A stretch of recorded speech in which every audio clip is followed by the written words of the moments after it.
नमस्कार दोस्तों, आज हम यहाँ पर एक बहुत ही महत्वपूर्ण टॉपिक पढ़ने वाले हैं और आज का जो टॉपिक है वो है आपका महासागर और महाद्वीपों का जो वितरण है पृथ्वी पर उसको देखेंगे, क्योंकि ये एक बहुत ही महत्वपूर्ण चैप्टर है। क्योंकि यहाँ से आपको ये पता लगेगा कि आखिर महासागरों की उत्पत्ति किस तरीके से हुए है, किस तरीके से वैज्ञानिकों ने इतनी बड़ी पृथ्वी के लिए जो है यहाँ पे जो पूरे के पूरे महाद्वीप हैं या पूरे विश्व में पूरी पृथ्वी पर जो महासागरों का विस्तार है उसको कैसे प्रमाणित किया है, उसके पीछे क्या क्या कारण रहे हैं। और यहाँ से सवाल बहुत सारे पूछे जाते हैं, यहाँ पे किस तरीके से महासागरों का निर्माण हुआ है या महाद्वीपों का निर्माण हुआ है, क्या सिर्फ बड़ी प्लेटें हैं या फिर बड़े बड़े महाद्वीप हैं या कुछ छोटी छोटी प्लेटें हैं। इन सभी को बहुत डिटेल में पढ़ेंगे क्योंकि यहाँ से आपके सवाल बनते हैं। ठीक है, तो आइए शुरुआत करते हैं आज के सेशन की। और बहुत सारे बहुत ही इंटरेस्टिंग टॉपिक है, थोड़ा सा कॉन्सेप्ट है और इसको आप बहुत बेहतरीन तरीके से समझेंगे। तो आइए मेरे साथ बने रहिए और यहाँ पर देखेंगे हम किसका, महासागर और महाद्वीपों का विवरण। ठीक है, तो महासागर और महाद्वीपों की जब हम बात करते हैं तो पृथ्वी पर कितना प्रतिशत महासागर या कितने प्रतिशत भाग जो है ये महाद्वीपों का पाया जाता है, यहीं से सीधे सीधे सवाल आपका बहुत ही, अगर वन लाइनर क्वेश्चन होगा तो यहाँ से बन जाएगा। ये सिर्फ इस स्टेट पीसीएस की परीक्षा या वनडे की परीक्षाओं में तो पूछे ही जाते हैं, लेकिन यूपीएससी में इसके पीछे के कारण भी पूछे जाते हैं। अगर हम बात करें किसके बारे में, महासागरों के बारे में। ठीक है, तो जो हमारी पूरी पृथ्वी है, संपूर्ण पृथ्वी पर, संपूर्ण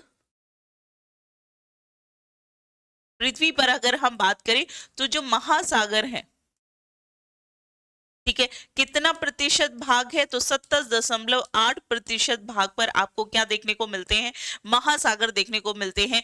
बाकी रेस्ट ऑफ अगर हम बात करें तो आप देखेंगे महाद्वीपों का विस्तार,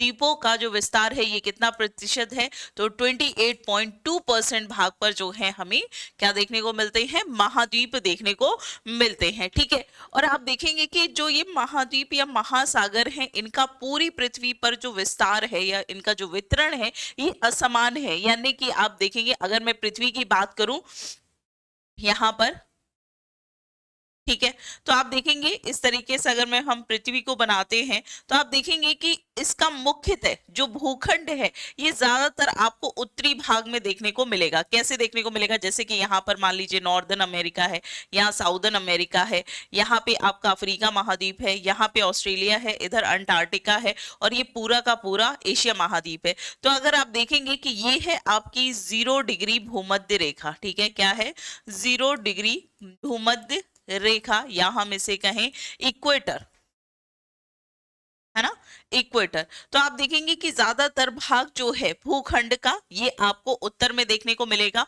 और दक्षिणी भाग में ज्यादातर विस्तार किसका है, महासागरों का है। ठीक है, तो दोनों गोलार्धों में, ठीक है, अगर आप यहां पर लिख सकते हैं कि दोनों गोलार्धों में, दोनों गोलार्धों में महासागरों व महाद्वीपों का वितरण कैसा है, वितरण असमान है। ठीक है, असमान है, यानी कि अगर आप उत्तरी गोलार्ध में, क्योंकि 0 डिग्री जो भूमध्य रेखा है ये पृथ्वी को दो बराबर भागों में विभाजित करती है। उत्तर वाला भाग जो ये ऊपर दिख रहा है ये है आपका उत्तरी गोलार्ध और दक्षिण में जो आपको दिखाई दे रहा है इसे हम दक्षिणी गोलार्ध कहते हैं। ठीक है, तो यहाँ पर आप देखेंगे कि इसमें मैंने अभी हम और अच्छे से मैप के माध्यम से यहाँ पर समझेंगे कि किस तरीके से आपका जो भूखंड है, या हम महाद्वीपों की बात करें तो यहाँ पर जो महाद्वीपों का विस्तार दिख रहा है, ठीक है, ये ज्यादातर आपको कहाँ दिखाई दे रहा है, तो यहाँ पर आप देख सके हैं कि 75% भाग, ठीक है, किसका, द्वीपों का किसमें है, उत्तरी गोलार्ध में है, उत्तरी गोलार्ध में स्थित है। Rest of 25 in southern hemisphere या फिर दक्षिणी गोलार्ध में आपको देखने को मिलेगा। ठीक है, तो दक्षिणी भाग में आपको ज्यादातर दक्षिणी गोलार्ध में किसकी अधिकता है, तो दक्षिणी गोलार्ध में महासागरों की अधिकता है, महासागरों की अधिकता पाई जाती है। ठीक है, महासागरों की अधिकता पाई जाती है। अगर यहाँ पे आप देखोगे ये है पूरी की पूरी पृथ्वी, ठीक है, हमने पूरे उस पे नहीं किया है, लेकिन यहाँ पर आप देखोगे जो डिस्ट्रीब्यूशन है ये यहाँ पर किया गया है। अगर आप पूरा का पूरा वाटर एरिया देखेंगे तो ये 70.8%, 70.8% भाग पर जो है ये पानी है। बाकी का जो पूरा का पूरा ये भाग आप देख रहे हैं ये कितना है, 28.2% भाग है, जहां पर आपको एग्रीकल्चर भूमि देखने को मिलेगी, कन्वर्जन या फिर ह्यूमन हैबिटेट और इंटैक्ट वाली भूमि, यानी कि जो लोग रह रहे हैं, कृषि कर रहे हैं, या बाकी के जो भूखंड है ये आपको 28.2% भाग में ही पूरा का पूरा विस्तार आपको देखने को मिलेगा। ठीक है, तो यहाँ पर आप देखोगे जो पूरी की पूरी पृथ्वी है ये असमान रूप से विभाजित है, लेकिन ये एक आकार भी लेती है। ज्यादातर महाद्वीपों को अगर देखेंगे, महाद्वीपों का जो आकार है ये कैसा दिखाई देता है, ये त्रिभुजाकार दिखाई देगा, त्रिभुजाकार दिखाई देगा। जैसे कि आप देखेंगे यहाँ पर इस तरफ मैं एक रॉ डायग्राम बना रही हूँ, उसके बाद हम देखेंगे जैसे कि यहाँ पर आपका ये क्या है, ये नॉर्दर्न अमेरिका है, इसके बाद यहाँ पर आपको साउथ अमेरिका दिखेगा, यहाँ पर आपको यूरोप दिखाई देगा। ठीक है, इस तरीके से यहाँ पर आप देखेंगे तो ये पूरा का पूरा क्या हो जाएगा, एशिया महाद्वीप हो जाएगा। इसके बाद आप देखेंगे तो अफ्रीका महाद्वीप, अफ्रीका महाद्वीप, और यहाँ पर जो है ये आपको ऑस्ट्रेलिया दिखेगा। ठीक है, कुछ इस तरीके से ऑस्ट्रेलिया है, ऑस्ट्रेलिया दिखेगा, और दक्षिण में जो है यहाँ पर आपको अंटार्कटिका, अंटार्कटिका, ठीक है, अंटार्कटिका। तो यहाँ पर आप देखोगे कि जितने भी महाद्वीप आप देख रहे हैं ज्यादातर जो है ये किसमें, त्रिभुजाकार आकृति में आपको देखने को मिलेंगे। यहाँ पे नॉर्दर्न अमेरिका का मैप देख लीजिए, साउदर्न अमेरिका का, ये मैंने रॉ दिखाया, अब ये हम जब मैप में देखेंगे तो और भी आपको क्लियर हो जाएगा। यहाँ पे ऑस्ट्रेलिया और अंटार्कटिका ये दो ऐसे भूखंड है या महाद्वीप है जो कि एक अपवाद के रूप में देखे जाते हैं। ठीक है, यहाँ पर आप लिख सकते हो कि आकार के आधार पर आप देखेंगे ऑस्ट्रेलिया महाद्वीप और अंटार्कटिका,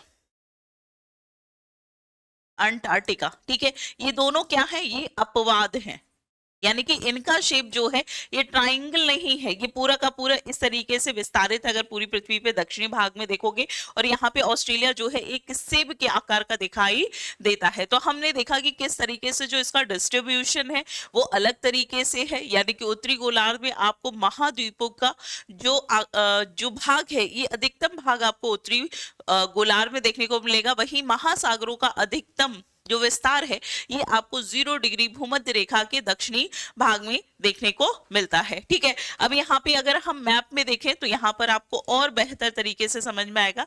ये आप देखिए, ये है आपका नॉर्दर्न अमेरिका, यहाँ पे आपका ग्रीनलैंड है, ये देखिए यहाँ पर साउदर्न अमेरिका है, यहाँ पे ये, इसके अलावा यहाँ पे यूरोप हो जाएगा, ये एशिया महाद्वीप है। ठीक है, यहाँ पर अगर आप ऑस्ट्रेलिया और अंटार्कटिका के विस्तार को देखेंगे तो आपको दिखाई देगा कि इसमें क्या है, असमानता है, ये समान रूप से नहीं है। ठीक है, तो यानी कि हमने देखा कि जो ये पूरा का पूरा विस्तार है इसमें ट्राइंगल की अगर हम बात करते हैं, जब हम ट्राइंगल बनाते हैं तो यहाँ पर इसका आधार क्या है, ठीक है, ये क्या हो जा रहा है, इसका आधार है ट्राइंगल का, यानी कि उल्टा ट्राइंगल बनाता है। जितने भी महाद्वीप हैं ये उल्टा ट्राइंगल आपको बनाते हुए दिखेंगे, और यहाँ पर इसका शीर्ष दिखाई देगा। वहीं अगर महासागरों की बात करेंगे तो ऑब्वियस है पृथ्वी गोल है, एक एंगल अगर ट्राइंगल उल्टा है तो दूसरी तरफ से जो महासागरों का ट्राइंगल है वो कैसा बनेगा, आपको सीधा बनाई दिखाई देगा। यहाँ पर अगर आप देखेंगे जैसे कि यहाँ पर इंडियन ओशियन है, ठीक है, इस तरीके से विस्तारित है, यहाँ पे पैसिफिक ओशियन इस तरीके से फैला हुआ है, लेकिन आप देखेंगे कि यहाँ पर भी जो पैसिफिक ओशियन है उस हिस्से को भी मिला ले तो ये कुछ इस तरीके का विस्तार हमें देखने को मिलता है, किसका, पैसिफिक ओशियन का, पैसिफिक ओशियन। यहाँ पे इंडियन ओशियन देखेंगे वो भी, यहाँ पे अरेबियन ओशियन, इधर बंगाल की खाड़ी, ये सब क्या बना रहे हैं, आपका ट्राइंगल बनाते हैं। यहाँ पर आप देखोगे एक ये हो जाएगा और यहाँ पर आप देखेंगे एक ये ओशियन हो जाएगा। तो यहाँ पर आप देखोगे जो महासागर है वो कैसा बनाते हैं, ये जो हमने एंगल देखा ये किसका है, ये महाद्वीप का आकार है, महाद्वीपों का आकार आपको देखने को मिलता है।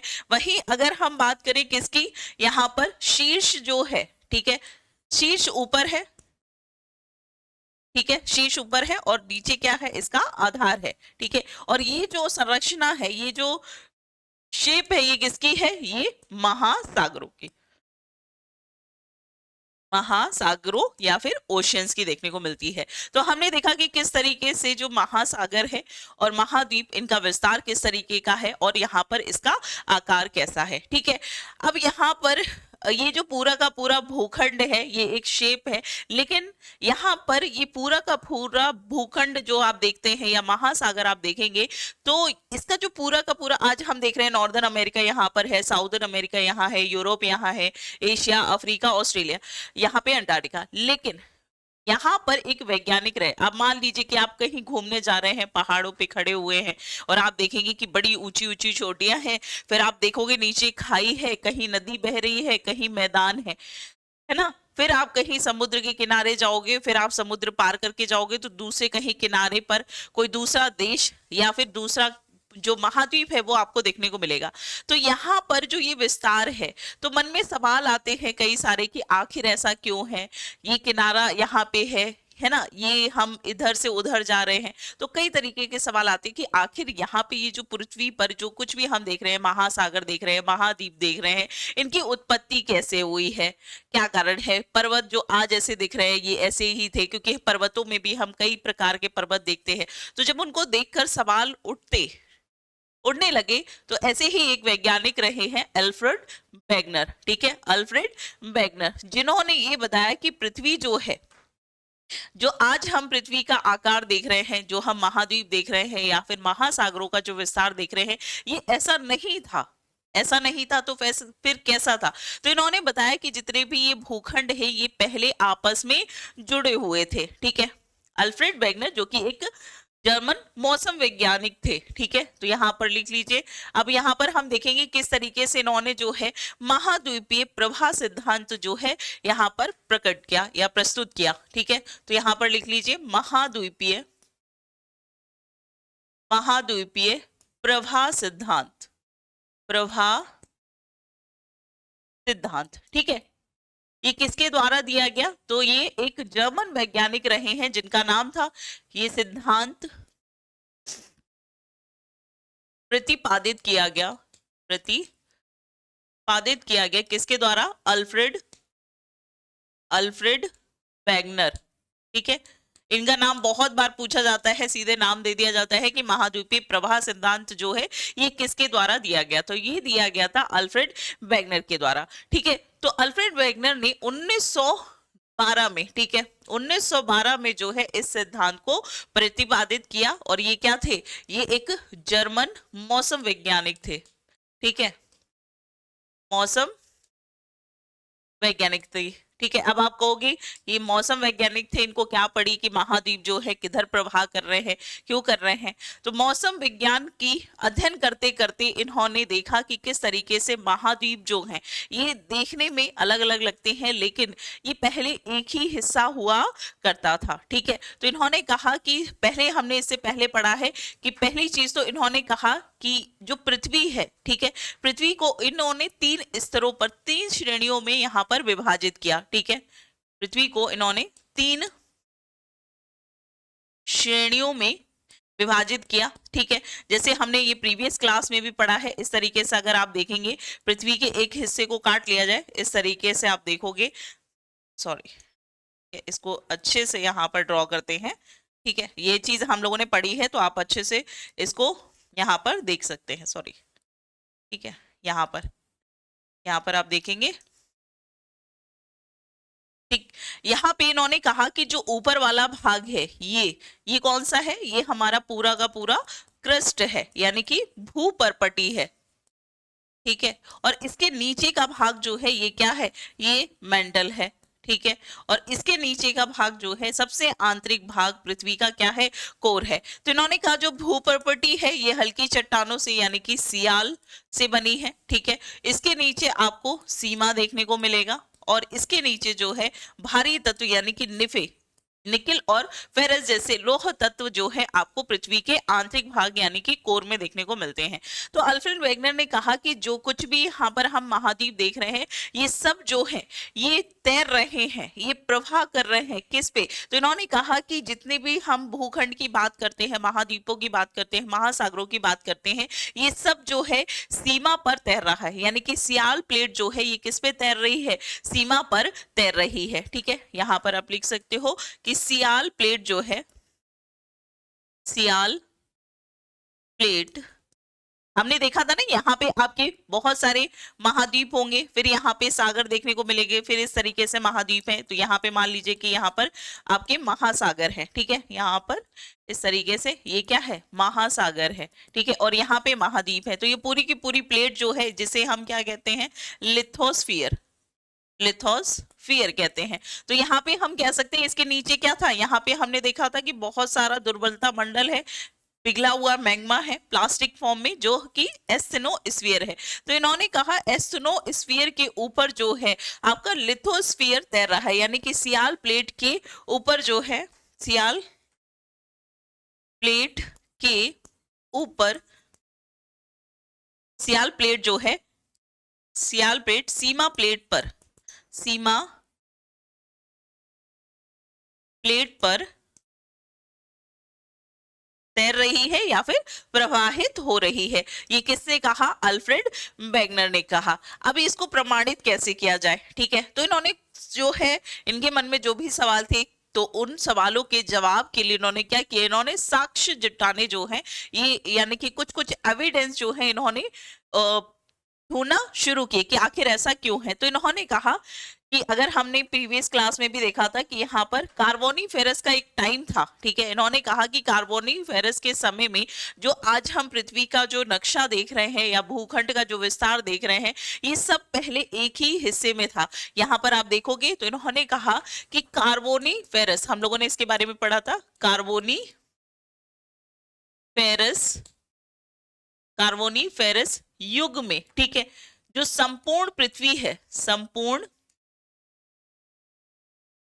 पृथ्वी का भूखंड, ठीक है, भूखंड जो आज हम देखते हैं ये क्या था, एक साथ था। ठीक है, एक साथ जुड़ा हुआ था। और इस एक साथ भूखंड को क्या कहा गया, जैसे मान लीजिए कि यहाँ पर इस तरीके से आपकी पृथ्वी है ना, यहाँ पे इसको ही कर लेते हैं, चलिए, हाँ। तो आप देखेंगे कि इस तरीके से इन्होंने कहा कि ये संपूर्ण पृथ्वी है और यहाँ पर जो पूरा का पूरा भाग है, जितना भी भूखंड का, ये सब एक साथ जुड़ा था। इसी में यहाँ पर northern America, southern America, Europe, Asia, इसके अलावा ऑस्ट्रेलिया, अंटार्कटिका और इधर अफ्रीका महाद्वीप जो है ये देखने को मिला। तो इन्होंने कहा कि जितना भी पूरा का पूरा जो भूखंड यहाँ पर आपको दिखाई दे रहा है, इसको इन्होंने कहा, इसको नाम दिया गया पेंजिया। ठीक है, इसको क्या नाम दिया गया, पेंजिया। और इन्होंने कहा कि इस भूखंड के चारों तरफ, ठीक है, इस भूखंड के चारों तरफ जो है क्या था, यहाँ पर जल था, यानी कि पानी था, जल यानी कि पानी, यानी कि महासागर थे। ठीक है, और इस महासागर को इन्होंने क्या नाम दिया, पैंथालासा। ठीक है, पैंथालासा। तो अल्फ्रेड वेगनर ने बेसिकली ये कहा कि जो ये प्रवाह हुआ है ये पहले सब एक साथ जुड़े हुए थे और बाद में धीमे धीमे कई सालों के अंतराल के बाद बहुत सारे कारण रहे होंगे, शायद पृथ्वी का घूर्णन जो है इसका कारण रहा होगा या पृथ्वी की आंतरिक संरचना इसका कारण रहा होगा। इसका प्रमाण वो सिद्ध नहीं कर पाए, लेकिन उन्होंने ऐसे साक्ष्य जुटाए कि यहाँ पर ये जो पूरा का पूरा भूखंड है ये एक साथ जुड़ा हुआ था। ठीक है, फिर इन्होंने कहा कि जो ये भूखंड है ये धीमे धीमे आने वाले टाइम में जब आप देखेंगे मीसोजोइक टाइम आता है, यानी कि 200 मिलियन वर्ष पूर्व की जब हम बात करते हैं, 200 मिलियंस की, ठीक है, इसकी 200 मिलियन वर्ष पूर्व, ठीक है, पूर्व मेसोजोइक पीरियड में, ठीक है, कौन सा पीरियड, मेसोजोइक काल की जब हम बात करें तो इन्होंने कहा कि जो ये भूखंड हमने देखा पृथ्वी पर ये क्या था, ये एक साथ जुड़ा था, बाद में 200 मिलियन वर्ष पूर्व जो है ये दो भागों में विभाजित हो गया, एक भाग उत्तर की तरफ और एक भाग जो है दक्षिण की तरफ गति करने लगा। ठीक है, एक भाग उत्तर की तरफ गति करने लगा और एक भाग जो है ये दक्षिण की तरफ गति करने लगा। ठीक है, और इनको भी फिर इन्होंने कहा कि इनको भी नाम दिया गया, जो उत्तर की तरफ गति कर रहा था उसको इन्होंने लॉरेशिया नाम दिया। ठीक है, इसे क्या नाम दिया? लॉरेशिया। ठीक है, ये क्या हो गया? लॉरेशिया हो गया। और नीचे वाला भाग जो था इसे गोंड वाना लैंड कहा। ठीक है, ये क्या हो गया? ये नीचे वाला भाग गोल्डवाना लैंड, और उत्तर में जो गति कर रहा था भूखंड उसे लॉरेशिया का। और इन्होंने कहा कि जो बीच में यहाँ पर जो पानी चारों तरफ फैला था वो इस दोनों भूखंडों के बीच में उपस्थित हो गया। तो यहाँ पर जो महासागर था इसको इन्होंने क्या नाम दिया? यहाँ पर जो महासागर था इन्होंने कहा ये है टेथिस सागर। ठीक है, ये क्या था? टेथिस सागर था। ठीक है, जिसको यहाँ पर आप देखेंगे कि ये पूरा का पूरा एक पेंजिया था 250 मिलियन ईयर्स एगो। ठीक है, 225 मिलियन एगो। इसके बाद ये दो भागों में, एक उत्तर की तरफ जो है यहाँ पे विभाजित हुआ और एक जो है ये पूरा का पूरा दक्षिण की तरफ गति करने लगा। इसको लॉरेशिया भी कहते हैं। इसके अलावा इसे अंगारा लैंड, अंगारा लैंड भी कहा जाता है। ठीक है, अंगाला लैंड या फिर लॉरेशिया, दोनों में से कुछ भी कह सकते हो। तो यहाँ पर इन्होंने कहा जो ऊपर की तरफ गति कर रहा है वो लॉरेशिया है या फिर अंगारा लैंड है, और नीचे वाला जो भूखंड है, अभी अलग अलग नहीं हुए हैं महाद्वीप, ये सारे के सारे जुड़े हुए हैं, इनको कोई और नाम नहीं दिया गया है। ठीक है, उसके बाद यहाँ पर इन्होंने देखा कि 100 मिलियन वर्ष पूर्व जो है ये जो भूखंड है जो दो भागों में विभाजित हुआ ये और ज्यादा टूटने लगा। अब जो ऊपर वाला भाग है ये भी दो भागों में विभाजित हो गया। यहां पर आप देखोगे एक प्लेट इसकी नॉर्थ अमेरिका हो गई, नॉर्थ अमेरिका हो गई, और यहां पर एक प्लेट जो है ये हो गई यूरेशियन प्लेट, यूरेशियन प्लेट हो गई, यानी कि यूरेशिया महाद्वीप हो गई। यूरोप में यूरेशिया का मतलब क्या हो जाएगा आपका? Europe plus Asia, Europe plus Asia. इसके बाद जो नीचे वाला भूखंड था ये इधर साउथ अमेरिका, यहाँ पर आप देखेंगे ये अफ्रीका महाद्वीप, यहाँ पे एक छोटी सी प्लेट आपको इंडियन प्लेट देखने को मिलेगी, यहाँ पे ऑस्ट्रेलिया, और यहाँ पर आपको अंटार्कटिका। ये घटना कब की है? 200 मिलियन ईयर्स एगो की है। इसके बाद आज जो हम स्थिति देखते हैं, आज जो हमारे पूरे के पूरे महाद्वीपों का विस्तार है पृथ्वी पर, वो कुछ इस तरीके से दिखाई देता है। तो यहाँ तक की जो जर्नी है ये 225 मिलियन वर्ष पूर्व शुरू हुई थी कार्बोनीफेरस के समय में। ठीक है, ये चीज यहाँ पर समझ में आई कि यहाँ पर पहले ये पूरा का पूरा पेंजिया था। ठीक है, पूरा का पूरा भूखंड जिसे पेंजिया कहा गया, उसके चारों तरफ जो है जल भाग था जिसे पैंथालासा कहा गया। उसके बाद जो भूखंड था ये दो भागों में विभाजित हुआ, एक उत्तर की तरफ गति किया जिसे लॉरेशिया या फिर हम अंगारा लैंड कहे, और जो नीचे की तरफ गति कर रहा था उसे गोंडवाना लैंड कहा गया। फिर अंगारा लैंड जो है वो भी टूटना शुरू हुआ, उसमें आपके दो भाग टूटते हैं, एक तरफ आपका नॉर्थ अमेरिका है और दूसरी तरफ यूरेशिया यानी कि यूरोप और एशिया। नीचे वाले भाग में आप देखेंगे इससे आपके south America, Africa, India, Australia और साथ ही के साथ अंटार्कटिका वाले जो महाद्वीप है इसमें इसका विभाजन हो गया है। तो सीधे सीधे सवाल यहां से पूछ लिया जाता है कि उत्तर वाला भाग यानी कि लॉरेशिया, लॉरेशिया से कौन कौन से भाग टूटकर अलग हुए हैं? ठीक है, बात करें लॉरेशिया। ठीक है, लॉरेशिया से कौन कौन से भाग जो हैं टूटकर अलग हुए हैं? तो एक तो है आपका उत्तरी अमेरिका, है ना, उत्तरी अमेरिका। इसके अलावा ग्रीनलैंड, ग्रीनलैंड देखेंगे। इसके अलावा आप देखेंगे यूरोप और एशिया, यूरोप और एशिया। ठीक है, यहाँ पे सीधे सवाल ये परीक्षा में पूछा गया है, अगर आप प्रीवियस ईयर के पेपर उठा के देखेंगे तो वहां पे कॉन्टिनेंट का नाम दे दिया जाता है और पूछा जाता है ये किस भूखंड का हिस्सा रहा है। तो ये सब जो है ये किसके भाग रहे हैं? लॉरेशिया के।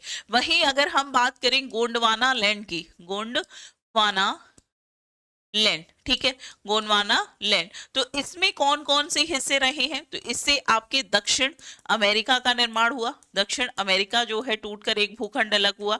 इसके अलावा अफ्रीका महाद्वीप, अफ्रीका महाद्वीप। इसके अलावा मेडागास्कर, मेडागास्कर, ठीक। इस ऑस्ट्रेलिया महाद्वीप, ऑस्ट्रेलिया महाद्वीप, और आपका अंटार्कटिका। ठीक है, अंटार्कटिका। ठीक है, कौन सा है? अंटार्कटिका। तो यहाँ पे पूछ लिया जाएगा कि गोंडवाना लैंड का भाग कौन है, और जो अंगारा लैंड है, ठीक है, यहाँ पर ये दूसरा नाम भी लिख लो, अंगारा लैंड, अंगारा लैंड, ठीक है। तो कैसे भी सवाल पूछा जा सकता है, इसको ध्यान रखिएगा।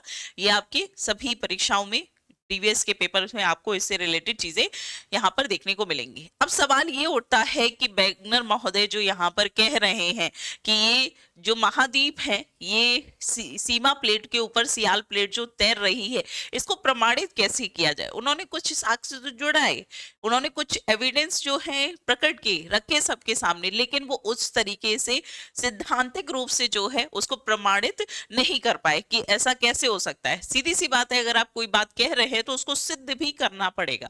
तो वैगनर महोदय जो है अपनी बातों को, अपने साक्ष्यों को सिद्ध करने में असफल रहे। इसके बाद आप देखेंगे बहुत सारे वैज्ञानिक इस पे काम करना शुरू, लेकिन एक चीज है ना कि किसी ने तो शुरुआत की कर दी इस चीज की कि भाई ऐसा कुछ है, अब इस पे स्टडीज करना, बाकी के वैज्ञानिक जो है धीमे धीमे इस पे स्टडी करना स्टार्ट कर देंगे कि अगर इन्होंने कहा है तो कुछ को लगेगा कि हाँ हो सकता है कुछ, लेकिन उसको उसकी कुछ और एविडेंस अगर हम कलेक्ट कर ले तो यहाँ पर हम ये प्रमाणित कर सकते हैं कि अल्फ्रेड महोदय जो कह रहे हैं वो सही है ना। अल्फ्रेड वैगनर जी जो कह रहे हैं वो सिद्ध किया जा सकता है। तो इसके लिए जो है कुछ साक्ष्य, कुछ एविडेंस यहाँ पर और यहाँ पर इकट्ठे किए गए, जिसमें हम देखेंगे कि महाद्वीपीय जो विभाजन सिद्धांत है इसके कौन कौन से प्रमाण आपके सामने उपस्थित हैं। ठीक है, तो बात करते हैं किसके बारे में, महाद्वीपीय द्वीपीय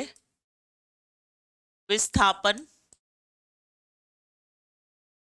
सिद्धांत। कैसे सिद्ध किया जाए इसे, क्या प्रमाण थे। ठीक है, कि प्रमाण, के प्रमाण, ठीक है। तो कौन कौन से प्रमाण रहे हैं उसको यहाँ पर हम देखेंगे। सबसे पहला प्रमाण क्या रहा है, कौन सी ऐसी चीज है जो कि यहाँ पर ये सिद्ध करती है कि महाद्वीपीय सिद्धांत है, ये महाद्वीप जो है पहले एक साथ थे और बाद में ये टूटकर अलग होना शुरू हो गए। तो इसमें सबसे पहला प्रमाण आप देखेंगे कि जो महाद्वीप है, महाद्वीपों के बीच जो साम्य है, ठीक है, महाद्वीपों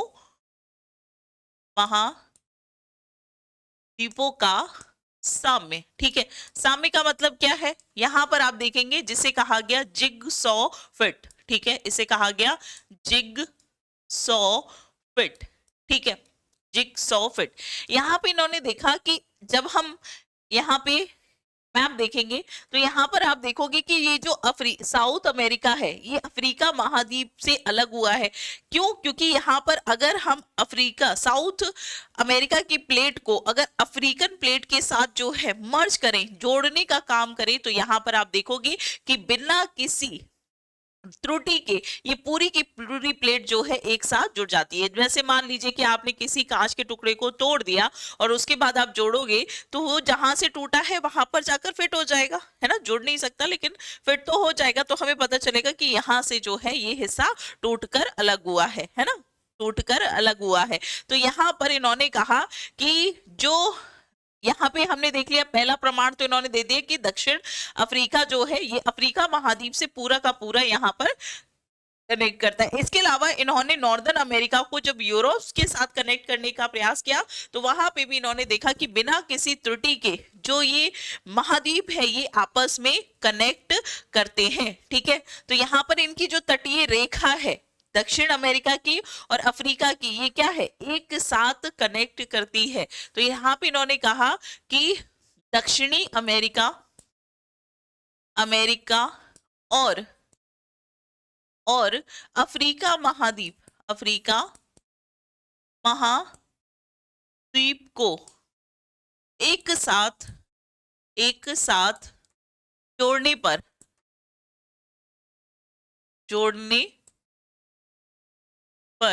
त्रुटिपूर्ण रूप से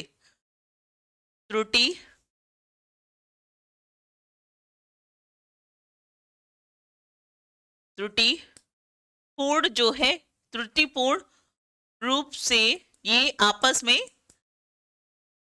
में जुड़ जाते हैं, ठीक है, जुड़ जाते हैं। तो ये चीज आपको दिखाई दी होगी कि किस तरीके से जो आपका दक्षिणी अमेरिका है वो अफ्रीका के साथ जो तटीय किनारे हैं, इन दोनों के जो तटीय किनारे हैं, यहाँ पर अगर हम यहाँ पे दक्षिण अमेरिका यानी कि साउथ अमेरिका को ले लें, है ना, और यहाँ पर अगर अफ्रीका महाद्वीप को इस तरीके से देखा जाए, सॉरी, यहाँ पर अगर आप देखेंगे तो यहाँ पर ये अफ्रीका महाद्वीप हो गया, इसको कनेक्ट करेंगे तो इसका जो तटीय किनारा है दक्षिण अफ्रीका का, अगर अफ्रीका महाद्वीप की बात करें तो इसका जो पश्चिमी किनारा है, पश्चिमी तट है, ठीक है, ये किससे, दक्षिणी अमेरिका के पूर्वी तट से क्या है, दक्षिणी अमेरिका के पूर्वी तट से ये क्या कर रहा है, पूरी तरीके से कनेक्ट किया जा सकता है। पहला प्रमाण यहाँ पर ये दिया गया है, ठीक है, याद रखिएगा, यहाँ पर इसको दिया गया। इसके बाद आता है जीवाश्मों का वितरण। अच्छा, एक चीज और भी बता दूं, इसी आधार पर बाकी के सारे यहाँ पे एक वैज्ञानिक रहे हैं और उन वैज्ञानिक का नाम रहा है बुलर्ड, ठीक है, जिन्होंने 1964 में, ठीक है, एक वैज्ञानिक रहे हैं जिनका नाम क्या है, बुलर्ड, ठीक है, 1964 में बुलर्ड महोदय के द्वारा, ठीक है, इन्होंने क्या किया, कंप्यूटिंग प्रोसेस के थ्रू से, कंप्यूटिंग टेक्नोलॉजी के माध्यम से, टेक्नोलॉजी के माध्यम से एक मानचित्र बनाया, एक मानचित्र बनाया, और इस चित्र में जो है इन्होंने बाकी के जितने भी कॉन्टिनेंट हैं उनको आपस में कनेक्ट करने का प्रयास किया और देखा कि ये सारे के सारे जो महाद्वीप हैं ये क्या कर रहे हैं, आपस में कनेक्ट कर पा रहे हैं। ये दोनों, ये सारे के सारे महाद्वीप जो हैं ये क्या हो रहे हैं, ये सभी यहाँ पर कनेक्ट कर पा रहे हैं, तो ये याद रखिएगा। इसके बाद सवाल होता है कि जो जीवाश्मों का वितरण है, ठीक है, तो यहाँ पर जीवाश्मों का वितरण, दूसरा इन्होंने साक्ष्य क्या दिया, जीवाश्मों का वितरण, ठीक है। अब देखो ये तो सिद्ध हो गया कि इनके किनारे मिल रहे हैं, इनकी तटीय सीमा जो है आपस में कनेक्ट कर रही है, जुड़ रही है, लेकिन बाद में यहाँ पर ये देखा कि बहुत सारे ऐसे पौधे और जीव जो कि अफ्रीका और दक्षिणी अमेरिका के महाद्वीप पर, ठीक है, समान रूप से पाए जा रहे हैं, यानी कि जो जीव जंतु अफ्रीका महाद्वीप के पश्चिम तट पे पाए जा रहे हैं वही महाद्वीप आपको दक्षिण अमेरिका में देखने को मिलेंगे, वही आपको जीव जंतु जो है यहाँ पर इस पूरे के पूरे अंटार्कटिक कॉन्टिनेंट में और ऑस्ट्रेलिया और इंडियन प्लेट जो है इन सभी पर यहाँ पर समान रूप से साक्ष्य देखने को मिलते हैं, यानी कि पौधों और जंतुओं की जो प्रजातियां हैं ये समान रूप से अफ्रीका महाद्वीप में और दक्षिण अमेरिका में, ठीक है, तो पौधों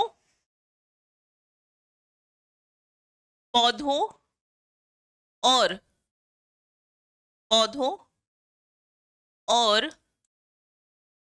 जंतुओं की समान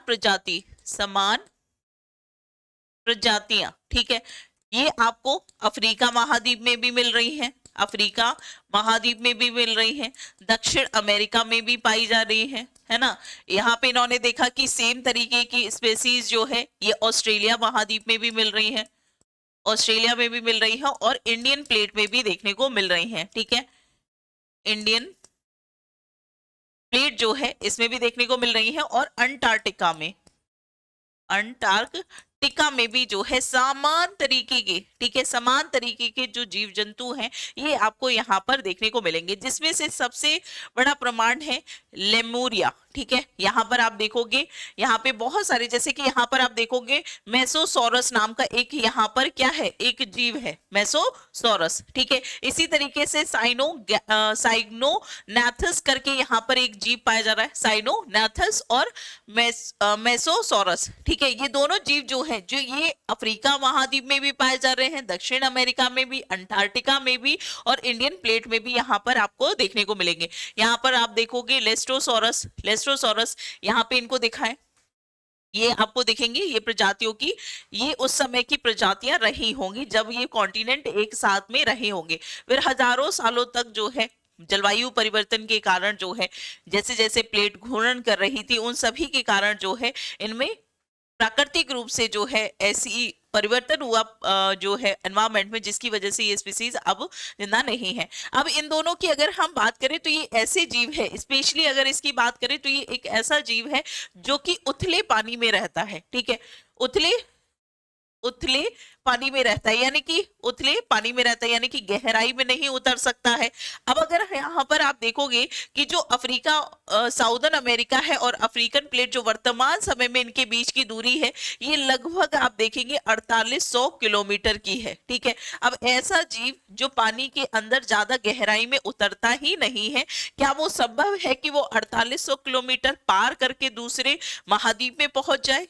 क्या ये संभव है? या हम यहाँ पर पाई जाने वाली जो वनस्पति है, ठीक है, यहाँ पर जो वनस्पति पाई जानी है, क्या ये संभव है कि वो तैरती हुई पहुंच जाए? नहीं संभव है। वनस्पति तो यहाँ पर तभी हो सकती है समान, क्योंकि यहाँ का जो क्लाइमेटिक कंडीशन है, जो जलवायु यहाँ की होगी, समान होगी, तभी यहाँ पर, क्योंकि पृथ्वी पर जो है पूरे के पूरे गोलार्ध को हम देखते हैं, वहां पे असमान तरीके का टेम्परेचर और प्रेशर क्रिएट होता है, जिसकी वजह से यहाँ पे जो वनस्पति है उसी के आधार पे डिस्ट्रीब्यूट है। अगर आप देखोगे भूमध्य सागर पे, पृथ्वी के बिल्कुल बीचों बीच में, तो वहां पे सघन वन पाए जाते हैं, जबकि ध्रुवों पे आपको टुंड्रा प्रकार की प्रजातियां पाई जाती हैं। तो ये जो डिस्ट्रीब्यूशन है क्यों है? टेम्परेचर प्रेशर की वजह से। तो यहाँ पर ऐसा, अब जो ये समान रूप की वनस्पति पाई जा रही है, समान तरीके के, है ना, क्योंकि जो जीव जंतु होते हैं उनका भी बहुत बड़ा जो उनकी उत्पत्ति हो उसमें भी बहुत बड़ा रोल निभाता है आपका जलवायु। तो यहाँ पे अगर समान तरीके की जलवायु होगी तभी ये संभव है कि यहाँ पर जो जीव जंतु है या वनस्पति है वो समान प्रकार के पाए जाए, है ना, समान प्रकार के उपस्थित हो, यही तो होगा। अदरवाइज यहाँ पे टेम्परेचर ज्यादा है, यहाँ पे टेम्परेचर कम है, तो क्या पॉसिबल है यहाँ की समान तरीके की प्रजाति? और नहीं होगी, बिल्कुल नहीं होगी। तो यहाँ पर जो इन भागों को जब हम जोड़कर यहाँ के जीवाश्मों के अध्ययन करते हैं, तो यहाँ पे पाया गया कि ये भूखंड जो है ये एक साथ जुड़े थे, और ये कहीं तक, काफी हद तक जो है ये प्रमाणित करने में सिद्ध रहा है, ठीक है। इसके बाद हम देखेंगे कि किस तरीके से महासागर में जो उपस्थित चट्टाने हैं इनकी आयु समान है। महासागर में उपस्थित चट्टानों की जो आयु है ये भी समान देखने को मिलती है, ठीक है। यहां पर लिख लीजिए, महासागरों की तीसरा साक्ष्य क्या हो जाएगा? महासागरों की चट्टानों की आयु ये क्या है? समान है, ठीक है, ये क्या है? समान है, ठीक है। अब यहां पर आप देखेंगे कि जो चट्टानें पाई जा रही हैं, ठीक है, महासागर में, ये अफ्रीका महाद्वीप के तटीय क्षेत्र में और दक्षिण अमेरिका के तटीय क्षेत्र में, या हम ऑस्ट्रेलिया के तटीय क्षेत्र में बात करें तो यहाँ पे समान तरीके की चट्टानें जो है ये पाई जाती हैं। जैसे कि हमने प्रीवियस उसमें देखा था कि जैसे हम बात कर ले, इधर आपका जो सबसे इंपॉर्टेंट एग्जाम्पल हमें देखने को मिलता है वो है आपका मध्य महासागरीय अटलांटिक जो कटक बनते हैं। जैसे कि आप देखोगे कि यहाँ पे पूरा एस आकार से है, ठीक है, इस तरीके से आप देखोगे तो यहाँ पे आपको नॉर्दर्न अमेरिका दिखेगा, नॉर्दर्न अमेरिका दिखेगा, यहाँ पे आपका साउदर्न अमेरिका है, ठीक है, यहाँ पे आपका यूरोप हो जाएगा, यूरोप हो जाएगा, और यहाँ पे आपका अफ्रीका महाद्वीप हो जाएगा। इसके बीच में एक बहुत, पूरे पृथ्वी की सबसे लंबी पर्वत श्रृंखला स्थित है जिसे हम मध्य महासागरीय अटलांटिक कटक कहते हैं, ठीक है। ये क्या है? आपका मध्य महासागरीय अटलांटिक कटक, मध्य महासागरीय अटलांटिक कटक है, ठीक है। कटक का मतलब होता है पर्वत श्रृंखला, पर्वत श्रेणी, ठीक है। श्रेणी का मतलब होता है लगातार जो है पर्वतों की एक लंबी कतार है। तो यहाँ पर आप देखोगे कि ये जो क्षेत्र है, अब ऐसा कहा गया कि यहाँ की जो ये दोनों की ये जो पूरा का पूरा भूखंड था ये अलग होना शुरू हुआ, और जब ये प्लेटें एक दूसरे से दूर जाती गई तो यहाँ पर आप देखेंगे, यहाँ पर पृथ्वी के आंतरिक भाग से जो उत्पन्न मैग्मा था ये बाहर की ओर आना शुरू कर दिया। जब मैग्मा, यहाँ पे प्लेट क्या हो रही है? एक दूसरे से क्या हो रही है? एक दूसरे से दूर जा रही है, ठीक है, और इसको हम कहते हैं अपसारी। प्लेट क्या हो रही है? अब सारी सीमा कहा जाता है, ठीक है, जिसको हमने प्रीवियस क्लास में पढ़ा था। तो अब सारी सीमा जो है ये क्यों हो रही है कि प्लेटें जो है, दो बड़ी बड़ी प्लेटें एक दूसरे से दूर जा रही है, और इसी की वजह से पृथ्वी के आंतरिक भाग में उपस्थित मैग्मा जो है ये धरातल पे आ रहा है। अब यहाँ पे ऑलरेडी पानी था, तो ये जब दूर जाएंगी तो आसपास का जो पानी है, जल है, वो यहाँ पर आएगा, और यहाँ पर क्या होगा, मैग्मा भी ऊपर आना शुरू हो जाएगा। तो पहली चीज तो इसमें क्या होगा, एक क्रैक पड़ेगा, है ना, ये पूरी की पूरी जो चट्टान है ये क्या हो जाएगी, टूट जाएगी, है ना, ये भूखंड जो है यहाँ पर टूट कर अलग हो जाएगा, और इसकी वजह से यहाँ पर बहुत सारा मैग्मा जो है ये इस तरीके से इकट्ठा होता जाएगा। जैसे हमने ज्वालामुखी पर्वत आप पढ़ेंगे तो आप उसमें देखेंगे कि किस तरीके से ज्वालामुखी पर्वत जो है इस क्षेत्र में निर्मित होते हैं। अब यहाँ पर क्योंकि ये लगातार एक दूसरे से दूर जा रही है, तो यहाँ पर जो मैग्मा बाहर आ रहा है वो चट्टाने, जो प्लेट यहाँ पे बनती जा रही है उसको भी धकेल रहा है। तो यहाँ पर आप देखोगे कि अलग प्रकार की चट्टाने जो है यहाँ पे पाई जाएंगी, ठीक है, इस तरीके से, ठीक है। और यहाँ पर आप देखोगे तो यहाँ पे भी आपको सेम तरीके की चट्टाने देखने को मिलेंगी, ठीक है। ये क्योंकि एस आकार में है आपका अटलांटिक ओशियन, तो उसी में मैंने आपको यहाँ पर दिखाया है। अब ये फिर से चट्टाने जो है यहाँ से और लावा निकलेगा, तो ये चट्टानों को और पुश करेंगे, तो यहाँ पर आप देखोगे यहाँ पे और चट्टाने जो है विस्तारित होती जाएंगी, है ना। जितना लावा बाहर निकलेगा, जितना मैग्मा बाहर की तरफ गति करेगा, ये क्या करेगा, एक दूसरे को दूर धकेलने का काम करेगा, है ना। ये क्या करेगा, एक दूसरे महाद्वीप को जो है दूर दूर की तरफ यहाँ पर पुश करने का काम करेगा, ठीक है, यहाँ पर इस तरीके से, ठीक है। तो यहाँ पर आप देखोगे कि यहाँ से जो मैग्मा निकल रहा है ये तो नया है, तो इसके आसपास की चट्टानें कैसी होंगी, ये चट्टानें नवीन चट्टानें होंगी, ठीक है। और इसके दूर जो है ये कैसी है, प्राचीन चट्टानें हैं, ठीक है, कैसी होगी, पहचान। यहाँ पे भी आप देखोगे कि समान, यहाँ पे भी आपकी नवीन चट्टानें मिल रही हैं और यहाँ पे प्राचीन चट्टानें मिल रही है। तो यहाँ पे वैज्ञानिकों ने अध्ययन किया कि जब हम अफ्रीका महाद्वीप के यहाँ पर इस सागरीय भाग में जाकर जब हम अध्ययन करते हैं, तो यहाँ पे भी इसके इस भाग में भी समान प्रकार की चट्टानें पाई जाती हैं, यहाँ में भी समान चट्टानें हैं। उनकी आयु क्या है, इन चट्टानों की आयु समान है, ठीक है, एक समान आयु की चट्टानें हैं। और यहाँ पर भी आप देखोगे यहाँ पे भी क्या है, एक समान आयु की चट्टानें हैं, समान आयु की चट्टानें हैं, इस तरफ भी और इस तरफ भी। तो ये क्या है, ये प्रमाणित करता है कि कहीं ना कहीं ये भूखंड जो है ये क्या था, एक समय में आपस में जुड़ा हुआ था, ठीक है। ये चीज यहाँ पर समझ आ रही है। अब इसी में एक चीज और भी है, यहाँ पर आप देखोगे ये है टिलाइट, ठीक है, ये क्या है, टिलाइट प्रकार की चट्टानें, यहाँ पर लिख देते हैं जो हमारा नेक्स्ट पॉइंट है, तो इसको लिख लीजिए यहाँ पर। चौथा पॉइंट क्या है, टिलाइट, ठीक है, टिलाइट। टिलाइट जो होती है ये क्या होती है, ये हिमानी निर्मित चट्टानें होती हैं, ठीक है, हिमानी निर्मित अवसादी चट्टानें। ये क्या है, हिमानी निर्मित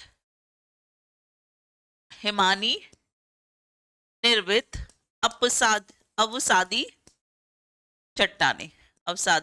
चट्टानें हैं, ठीक है। यानी कि यहाँ पर आप देखोगे कि इस पूरे के पूरे रीजन में जिसकी हम बात कर रहे हैं, दक्षिण अमेरिका, अफ्रीका, ऑस्ट्रेलिया, या हम गोंडवाना लैंड, इंडियन प्लेट की बात करें, ये वो क्षेत्र है जहां पर ये टिलाइट प्रकार की चट्टानें पाई जाती हैं। अब अलग अलग जगह की अलग अलग क्लाइमेटिक कंडीशन है ना, वहां पे अलग अलग प्रकार के तत्व पाए जाते हैं। तो हमने देखा कि इस पूरे रीजन में समान प्रकार की टिलाइट प्रकार की चट्टानें पाई जाती है, जो कि ये दर्शाती है कि ये हजारों वर्षों से हिमानीकृत जो है अवसादी चट्टानें जो है वो रूपांतरित चट्टानें होती है ना। तो यहाँ पर आप देखोगे हिमानीकृत, यानी कि इन सभी चट्टानों को हजारों वर्षों तक जो है बर्फ के नीचे दबे होने के कारण जो है इस प्रकार की चट्टानें निर्मित होती है।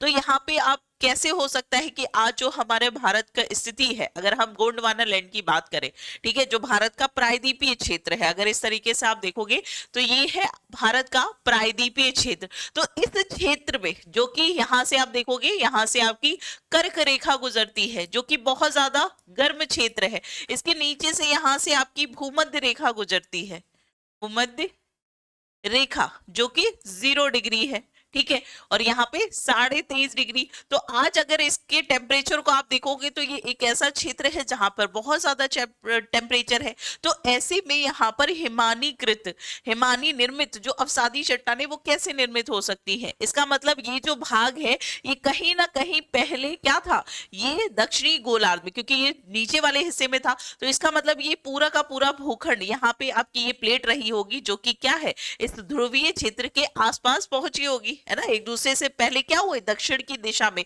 एक भाग ऊपर जा रहा था और एक भाग जो है दक्षिण की तरफ गति कर रहा था, जिसमें हम इस वाले मैप में देख सकते हैं। ठीक है, जस्ट अ मिनट।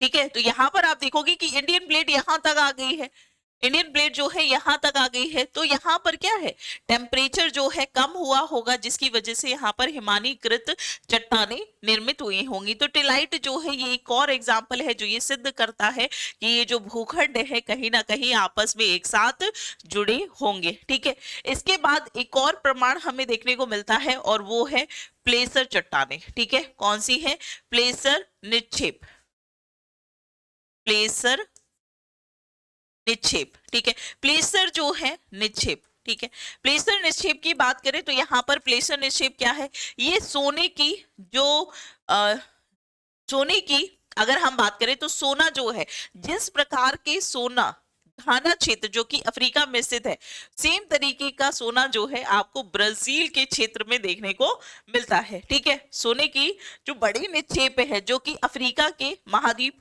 ठीक है, सोने के बड़े निक्षेप, ठीक है, निक्षेप जो कि घाना, घाना अफ्रीका में मिलते हैं, वही समान तरीके के जो है समान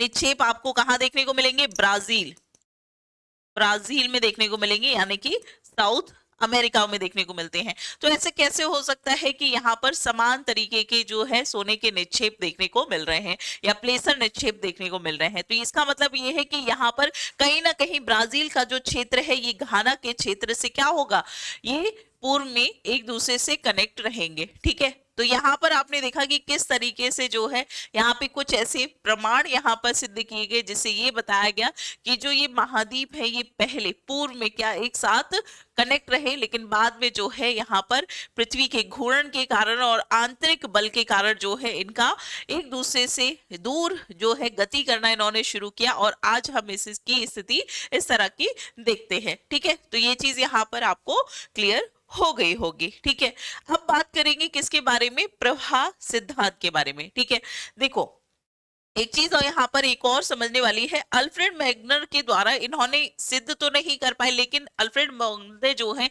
उन्होंने कल्पना करके दो चीजों पर बात की। ठीक है, एक तो उन्होंने कहा ध्रुवीय फ्लाइंग फ्लिंग, ठीक है, पोलर व ध्रुवीय फ्लिंग। ठीक है, मैग्नर सिद्धांत की अगर हम बात करें, मैग्नर ने दो सिद्धांत जो है यहां पर रखे। पहला तो था यहां पर पोलर, पोलर या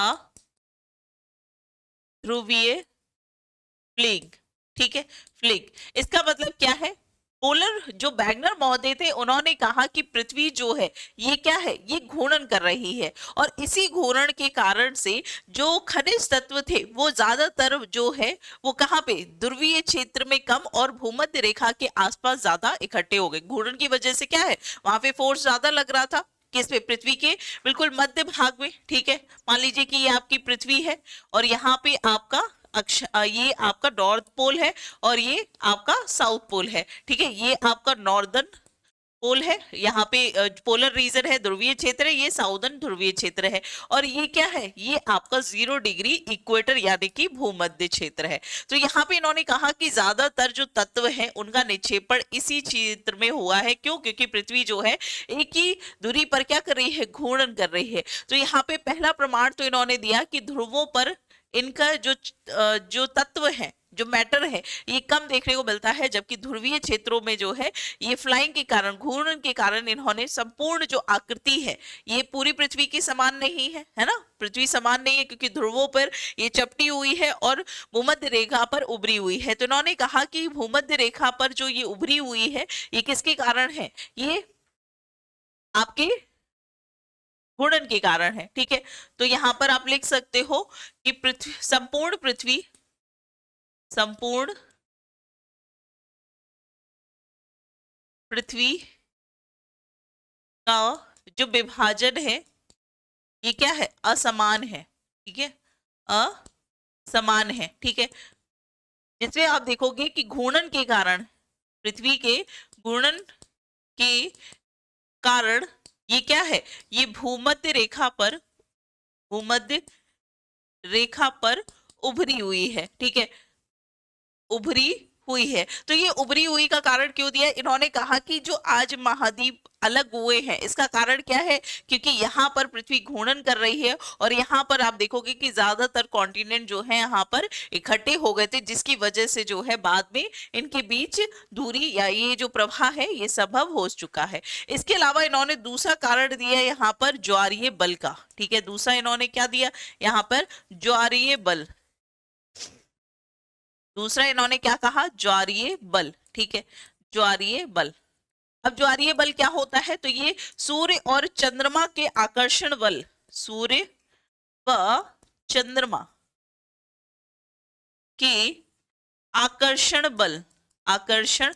बल के कारण लगने वाला जो फोर्स होता है उसे हम ज्वारीय बल कहते हैं। तो इन्होंने कहा कि पृथ्वी जो घूर्णन कर रही है इसमें जो इसका जो सागरीय क्षेत्र है ये क्या होता है, इस सूर्य और चंद्रमा के प्रबल बल के कारण हजारों सालों तक जो है इसकी स्थिति इसी तरीके से बनी रही। इसी कारण जो है यहाँ पे पृथ्वी का जो भूमध्य क्षेत्र है, जो इक्वेटर वाला रीजन है ये उभरा हुआ, जिसकी वजह से चट्टाने जो है ये एक दूसरे से दूर जो है गति करती गई। तो यहाँ पर जो इनके द्वारा बात की गई ये बहुत ज्यादा सिद्ध नहीं हो पाई। ठीक है, ये पूरी तरीके से कहीं से भी इसको सिद्ध नहीं कर पाई, इन्होंने बस अपना एक विचार रखा कि ऐसा हो सकता है। तो इन्होंने दो कारण दिए, ये किसके द्वारा दिए गए, अल्फ्रेड वेगनर के द्वारा। ठीक है, इसके बाद आता है आपका संवहन धारा सिद्धांत, जो कि काफी ज्यादा जो है सिद्धांतिक रूप से इसको मान्यता मिली, क्योंकि यहाँ पर आप देखेंगे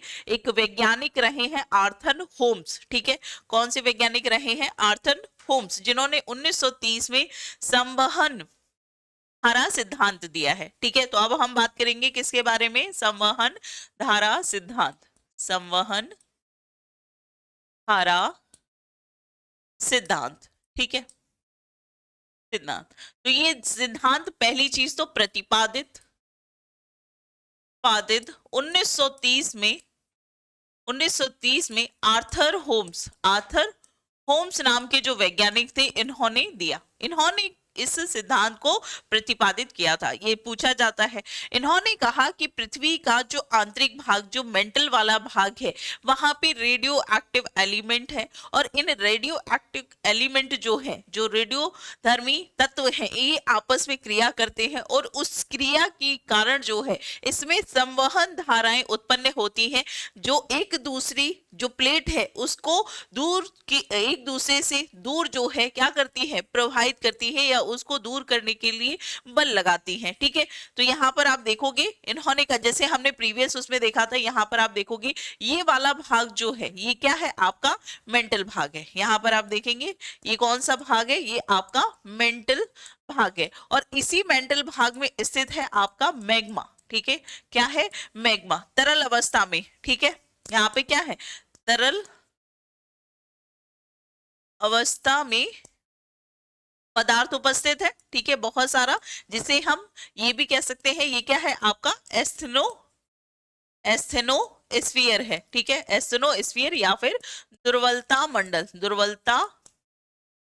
ठीक है, और इस दुर्वलता मंडल में क्या है, रेडियो एक्टिव एलिमेंट है, रेडियो एक्टिव तत्व है, एलिमेंट है, और ये क्या कर रहे हैं, ये एलिमेंट कर रहे हैं रिएक्ट, यानी कि इनके बीच क्या हो रही है, कब क्रिया हो रही है, और इसी क्रिया की वजह से यहाँ पर क्या होता है, टेम्परेचर बढ़ता है, तापमान वृद्धि होती है और दबाव भी लगातार बढ़ता है। ठीक है, यहाँ पे तापमान भी बढ़ रहा है और दबाव भी बढ़ रहा है, और इसी दबाव की वजह से यहाँ पर तरंगे जो हैं इस तरीके से एक दूसरे की विपरीत दिशा में यहाँ पर गति करती हैं। अब जब ये आंतरिक भाग में विपरीत दिशा में गति करेंगी तो सीधी सी बात है, इसके ऊपर स्थित जो लिथोस्फीयर है, लिथोस्फीयर की बात करें यानी कि स्थल मंडल की, तो ये स्थल मंडल क्या गति नहीं करेगा। सीधी सी बात से बाहर से फोर्स लग रहा है, कैसे धक्का मार रहे हैं, तो क्या होगा, बाहर की तरफ भी इसका प्रभाव देखने को मिलेगा। तो इन्होंने कहा कि यहाँ पर जब ये दोनों जो ये संवहनीय है धाराएं हैं ये इस तरीके से पुश करती है, तो यहाँ पर जो पूरा का पूरा हमने अभी देखा था मध्य महासागरीय, सागरीय, अटलांटिक कटक के बारे में जो हमने बात की थी, जो रिज बनते हैं वो कैसे बनते, कैसे मैग्मा बाहर आ रहा है, इन संवहनीय धाराओं के जो निरंतर जो है क्या कर रही है, गति कर रही है। ये संवहनीय धाराएं जो है ये निरंतर गति कर रही है, एक दूसरे की दूर विपरीत दिशा में गति कर रही हैं, जिसके कारण बाह्य क्षेत्र पर जो है फोर्स लग रहा है, और यहाँ पर भी जो ये महासागरीय विस्तार है ये क्या है, एक दूसरे से दूर हो रहा है। ये क्षेत्र जो है इस तरीके, क्योंकि यहाँ पे क्या हो रहा है, ये जो मैग्मा है ये बाहर लावा के फॉर्म में आ रहा है, यहाँ पे ज्वालामुखी विस्फोट हो रहा है महासागर में, है ना, और यहाँ पर जो प्लेटें हैं ये एक दूसरे से लगातार दूर हो रही हैं। तो यहाँ पर जो प्लेटें हैं, जो महाद्वीपीय प्लेटें हैं, ये एक दूसरे से दूर होने का कारण इन्होंने क्या बताया, इन्होंने बताया संवहनीय धाराएं जो है ये इसके लिए रिस्पॉन्सिबल है। ठीक है, तो ये चीज आपको समझ में आ गई कि रेडियो एक्टिव एलिमेंट जो है इनके प्रभाव की वजह से यहाँ पर जो महासागरीय प्लेट है इसका विस्तार हो रहा है। ठीक है, तो यहाँ पर संवहनीय धाराओं में इन्होंने कहा कि पृथ्वी के दुर्वलता मंडल जो कि कहाँ पे स्थित है, मेंटल भाग में स्थित है। ठीक है, यहाँ पर क्या हो रही है, यहाँ पे रेडियो एक्टिव एलिमेंट की वजह से, रेडियो एक्टिव तत्वों के दबाव के कारण, ठीक है, दबाव के कारण क्या हो रहा है, महासागरीय विस्तार हो रहा है, महासागरीय विस्तार हो रहा है। इन्होंने ये नहीं कहा है कि महाद्वीप जो है एक दूसरे से अलग हो रहे हैं, इन्होंने कहा क्योंकि महासागर का विस्तार हो रहा है इस कारण यहाँ पर महाद्वीप जो है ये दूर होते जा रहे हैं। जैसे कि अगर मैं इस तरीके से बनाऊं, यहाँ पर ये आपकी पृथ्वी है और यहाँ पर पूरे यहाँ पे कुछ कॉन्टिनेंट इस तरीके से है। ठीक है, यहाँ पर आप देखोगे, ठीक है, ठीक, यहाँ पे बहुत सारा क्या है, यहाँ पे बहुत सारा, यहाँ पे क्या है, जल क्षेत्र होगा। ठीक है, यहाँ पे भी होगा, यहाँ पे भी है, इधर भी है। ठीक है, तो यहाँ पे इन्होंने कहा इसके आंतरिक भाग में यहाँ पे क्या है, पूरी की पूरी दुर्बलता मंडल है। ये जो पूरा का पूरा क्षेत्र आप देख रहे हैं ये क्या है, आपका दुर्बलता मंडल है। और इस दुर्बलता मंडल में ये जो पूरा का पूरा क्षेत्र है, ये जो दुर्बलता मंडल है या मैग्मा वाला क्षेत्र है, ठीक है, यहाँ पे क्या हो रही है, संवहनीय धाराएं उत्पन्न हो रही हैं। और ये किसी एक स्पेसिफिक जगह की नहीं हो रही है, ये पूरी पृथ्वी के पूरे मेंटल भाग में आपको दिखाई देंगी। जैसे कि यहाँ पे मान लीजिए कि ये जो धाराएं है यहाँ से इस तरीके से यहाँ पर गति कर रही है। ठीक है, फिर यहाँ पर आप देखोगे ये इसके विपरीत दिशा में होंगी, तो यहाँ पर, ठीक है, इस तरीके से जो है पूरे के पूरे दुर्बलता मंडल में आपको संवहनीय धाराएं रेडियो एक्टिव एलिमेंट की वजह से जो है देखने को मिलेंगी। और इन्होंने इसी आधार पे कहा कि यहाँ पे क्या हो रहा है, महासागरीय विस्तार हो रहा है। अब इसी संवहनीय धाराओं के कारण जो महासागरीय विस्तार हो रहा है, इसके कारण महासागर में बहुत सारी जो स्थलाकृति है वो बनती है, यानी महासागर के अंदर जो है उच्चावचों का निर्माण होता है। जिस तरीके से आपको पृथ्वी के धरातल पर बहुत ऊंचे ऊंचे पर्वत देखने को मिलते हैं, पठार हैं, कहीं पे मैदान है, सेम इसी तरीके से महासागर के अंदर भी आपको कई प्रकार के उच्चावच देखने को मिलते हैं, कटक देखने को मिलते हैं। गर्तों का निर्माण भी किसकी वजह से होता है, यहाँ पर महासागरीय जो विस्तार हो रहा है इसके कारण देखने को मिलेगा। तो यहाँ पर आप देखोगे कि जब हम महासागरीय नितल उच्चावच की बात करते हैं, यानी कि यहाँ पर जो सी फ्लोर है, यानी कि सागर के अंदर का जो फ्लोर है ये किस तरीके का है, तो यहाँ पर आप देखोगे कि मान लीजिए कि आप यहाँ पर आप घूमने गए हैं और बिल्कुल सागर समुद्र के किनारे यहाँ पर आप खड़े हुए हैं, ठीक है, और आप कह रहे हैं कि मैं इस सागर के अंदर जाता हूँ, ठीक है, ये जो मुझे महान सागर दिखाई दे रहा है, दूर दूर तक पानी है, इसके अंदर थोड़ा जाकर देखता हूँ, तो यहाँ पर कुछ दूरी तक तो आप चले जाएंगे, ठीक है। इसके बाद अचानक से क्या होगा, यहाँ पर इसकी गहराई बढ़ने लगेगी। इसीलिए आपने देखा होगा कि जब भी आप कहीं जो भी लोग समुद्र देखने जाते हैं तो वहां पे क्या होता है, वहां पे गार्ड्स रखे जाते हैं जिससे कि कोई भी व्यक्ति जो है बहुत ज्यादा अंदर भाग में ना हो, जो भी है उतले पानी में ही वहां पर अपना एंजॉय कर सकते हैं, अंदर ना जाए। क्यों? क्योंकि यहाँ पर क्या है, एकदम से आपको एक ढाल देखने को मिलेगा, पता चले आप इस ढाल से सीधे अंदर दिखाई दे रहे हैं, इसीलिए यहाँ पर तक तो गतिविधि होती है और इसी को महाद्वीपीय मग्न तट कहा जाता है। जहां तक आप घूम सकते हैं उस क्षेत्र को महाद्वीपीय मग्न तट कहा जाता है। इसके बाद जो आपको स्लोप दिखाई दे रहा है इसे महाद्वीपीय मग्न ढाल कहते हैं, क्योंकि यहाँ पे क्या हो रहा है, एकदम से एक ढाल उत्पन्न होता दिखाई देगा। यहाँ पे एक तीव्र ढाल देखने को मिलेगी, जैसे कि पर्वत की ऊंचाई पे जब आप चढ़ते हैं तो वहां पे ढाल होता है, वैसे ही यहाँ पर एकदम गहराई में ढाल देखने को मिलेगा। उसके बाद आप देखोगे कि यहाँ पर कुछ इस तरीके से पर्वत श्रृंखलाएं देखने को मिलेंगी और इन पर्वत श्रृंखलाओं के निर्माण के पीछे कारण क्या है, ज्वालामुखी गतिविधि।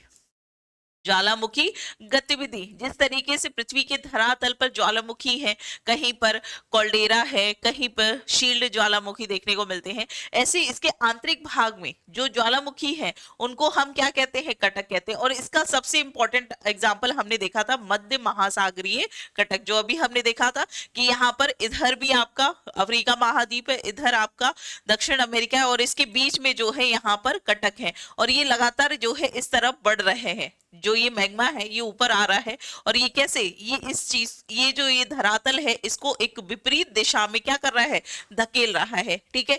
यहाँ पे आपको पुरानी चट्टानें मिलेंगी, मान लीजिए यहाँ पर जो है 8000 साल पुरानी चट्टानें हो, फिर इसके इधर आप आओगे तो इसमें जो है ये आपको 4000 साल पुरानी, इसके पास जाएंगे तो यहाँ पर कुछ 1000 साल या 500 साल पुरानी चट्टानें जो है यहाँ पर देखने को मिलेंगी। जस्ट अ सेकेंड, ठीक है। तो यहाँ पर आपने देखा कि यहाँ पर क्या है, एक सेकेंड, ठीक है। तो यहाँ पर आप देखोगे यहाँ पे क्या है, इसी के कारण जो है आपके मध्य महासागरीय कटक है, यहीं पर प्लेटों के टकराने के कारण जो है ये गर्तों का निर्माण होता है, ठीक है। गर्त मतलब गहरी खाई, ठीक है, गहरी खाई, समुद्र के अंदर भी गहरी खाई है जिसे हम गर्त कहते हैं। पूरी दुनिया का सबसे गहरा गर्त कौन सा है, मेरियाना ट्रेंच, मेरियाना ट्रेंच, ठीक है, जो दुनिया का सबसे गहरा गर्त है। आपको बता दूं हिमालय पर्वत श्रृंखला जो कि पृथ्वी पर उपस्थित सबसे ऊंची चोटी है, स्थल भाग पर उपस्थित सबसे ऊंची चोटी है जिसकी हाइट 8848 मीटर है, लेकिन आप देखेंगे मेरियाना ट्रेंच जो है ये लगभग 10,000 या हम कहें 11,000 मीटर की गहराई में स्थित है। यानी कि ये पर्वत जितना आप देखेंगे कि जितना हिमालय पर्वत है उससे भी गहरा जो है यहाँ पर आपको एक गर्त दिखाई देगा। गर्त को इंग्लिश में कहते हैं ट्रेंच, इसीलिए यहाँ पर मैरियाना ट्रेंच जो कि आपको देखने को मिलेगा पैसिफिक ओशियन, पैसिफिक ओशियन यानी कि प्रशांत महासागर में, ठीक है। तो यहाँ पे हमने देखा कि जिस तरीके से मग्न ढाल इधर है वही सेम तरीके के जो महाद्वीप है विपरीत दिशा में सागर के उस पार यहाँ पे भी सेम है, मग्न तट है, इसके बाद मग्न ढाल है, फिर यहाँ पर आप देखेंगे गर्त है, उसके बाद आपकी कटक या फिर पर्वत श्रृंखला जो है यहाँ पर देखने को मिलती है, ठीक है। तो यहाँ पे ये चीज समझ में आ गई कि किस तरीके से जो महासागर है उसके अंदर भी सेम तरीके से जो है उच्चावच देखने को मिलते हैं, ठीक है। अब हम बात करेंगे किसके बारे में, प्लेट विवर्तनिकी सिद्धांत के बारे में, जिसे इंग्लिश में कहते हैं प्लेट टेक्टोनिक थ्योरी। इसमें मुख्यतः होता क्या है, प्लेट टेक्टोनिक थ्योरी जो है इसमें हम जो प्लेटें हैं, प्लेटें मतलब जो महाद्वीप और महासागरीय जो प्लेटें हैं, जैसे कि आपकी उत्तरी अमेरिका, दक्षिणी अमेरिका, अफ्रीका, इसी तरीके से पैसिफिक ओशियन की प्लेट है ना, अटलांटिक ओशियन की प्लेट है, हिंद महासागर की प्लेट है। तो इन सभी प्लेटों का जो प्रवाह है और जो स्वभाव है, उसी के अध्ययन को हम प्लेट विवर्तनिकी सिद्धांत कहते हैं। यानी कि यहाँ पर हम प्लेटों के व्यवहार को और इनके द्वारा, एक सेकेंड, ठीक है, ये जो प्लेटें हैं इनके व्यवहार को और इनके स्वभाव का अध्ययन करते हैं। ठीक है, तो ये सिद्धांत जो है ये क्या है, ये पृथ्वी के स्थल मंडल पर उपस्थित उपस्थित महासागरीय महासागरीय और महाद्वीपीय और महाद्वीपीय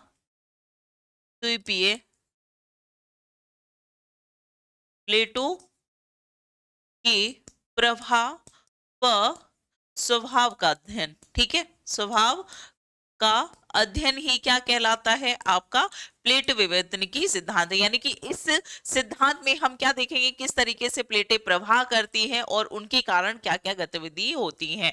ठीक है, तो यहाँ पर आप देखोगे कि मैंने लिखा है स्थल मंडल पे, जैसे कि हमने प्रीवियस उसमें भी देखा था कि यहाँ पे क्या है, इधर आपका ऊपर जो है ये भाग जो है ये आपका लिथोस्फीयर है, यहाँ पे, ठीक है, यहाँ पे आप देखोगे नीचे क्या है, एस्थेनोस्फीयर है, एस्थेनोस्फीयर यानी कि दुर्बलता मंडल है, या हम कह सकते हैं ये सीमा क्षेत्र है। इसके ऊपर आपका लिथोस्फीयर है जहां पे आपको एक तो भूपर्पटी यानी कि क्रस्ट देखने को मिलेगा, और अपर मेंटल वाला भाग, मेंटल, ये आपको देखने को मिलेगा। ये क्या है, आपका स्थल मंडल या फिर लिथोस्फीयर है। तो हम कह सकते हैं ये जो भाग है यहाँ पे क्या है, ये सियाल है। तो हम कह रहे हैं, ये मैंने अभी जब हमने क्लास को स्टार्ट किया था तब भी मैंने बताया था कि यहाँ पे वैज्ञानिकों ने क्या कहा है कि जो सीमा प्लेट, जो सियाल प्लेट है, ये सीमा के ऊपर क्या कर रही है, तैर रही है, गति कर रही है। एस्थेनोस्फीयर यहाँ पे क्या है, उपस्थित है यहाँ पर मैग्मा। ठीक है, और ये मैग्मा कैसा है, ये सेमी सॉलिड फॉर्म में है। ठीक है, सेमी सॉलिड फॉर्म में है, या हम कहें कि प्लास्टिक जैसा चिपचिपा सा पदार्थ जो है बहुत अधिक तापमान पे यहाँ पर रेडियो एक्टिव पदार्थों के कारण उपस्थित है। अब ये जो है मैग्मा, ये क्या कर रहा है, इसमें संवहन धाराएं उत्पन्न हो रही हैं, जिसके कारण जो सियाल प्लेट है जिसमें क्रस्ट और मेंटल आते हैं, जिसमें आपका महाद्वीपीय प्लेट और महासागरीय प्लेट दोनों ही प्लेटें इसके ऊपर क्या कर रही हैं, गति कर रही हैं। अब जो ये गति हो रही है, ठीक है, इसके बारे में सबसे पहले किस वैज्ञानिक के द्वारा प्लेट विवर्तनिकी सिद्धांत जो है इसका विचार प्रस्तुत किया गया, तो एक वैज्ञानिक रहे हैं मॉर्गन महोदय। ठीक है, एक वैज्ञानिक रहे हैं, इसका प्रतिपादन किसने किया है, पूछा जाता है, प्रतिपादन किया गया मॉर्गन महोदय के द्वारा। ठीक है, मॉर्गन नाम के एक वैज्ञानिक थे जिन्होंने प्लेट विवर्तनिकी सिद्धांत जो है इसका विचार सबसे पहले प्रस्तुत किया। इसके बाद तीन वैज्ञानिक आते हैं, मैकेंजी आते हैं, पार्कर आते हैं और विल्सन, जो कि इस सिद्धांत को प्रकाशित करते हैं। ठीक है, तो इस सिद्धांत को प्रकाशित किसके द्वारा किया जाता है, मैकेंजी, पार्कर और आपके विल्सन। ठीक है, इन तीन वैज्ञानिकों ने मिलकर जो है इस सिद्धांत को जो है प्रॉपर तरीके से प्रकाशित करके दुनिया भर के लोगों को, वैज्ञानिकों को ये बताया कि यहाँ पर जो प्लेटें हैं वो किस तरीके से गति करती हैं, उनकी दिशा क्या है, उनके द्वारा क्या क्या प्रभाव जो है हमें धरातल पे देखने को मिलते हैं। और इसी आधार पे इन्होंने कहा कि प्लेटें जो है मुख्य रूप से तीन प्रकार की होती हैं। ठीक है, पहली प्लेट होती है अपसारी। पहली प्लेट कौन सी होती है, यहाँ पर अपसारी प्लेट, अपसारी प्लेट है। ठीक है, कौन सी है, अपसारी प्लेट। ठीक, जिसे हम डाइवर्जेंट बाउंड्री कहते हैं। ठीक है, बाउंड्रीज कहते हैं। ठीक है, यहां पे इन्होंने बताया कि जब दो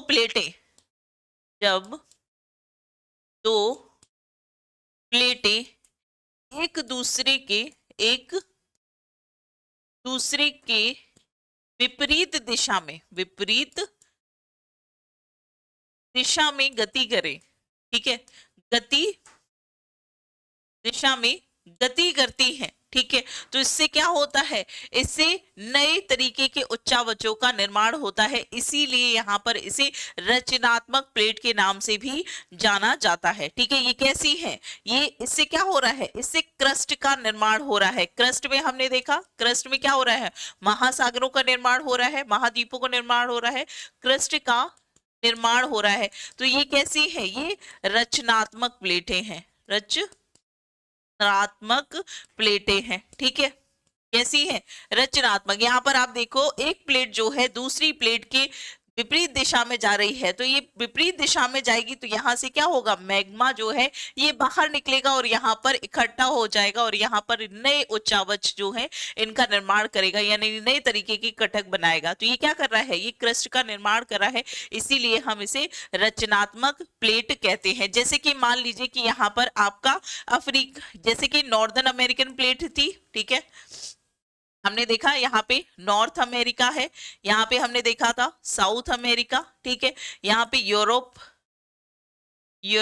और इधर आपका अफ्रीका महाद्वीप, ठीक है।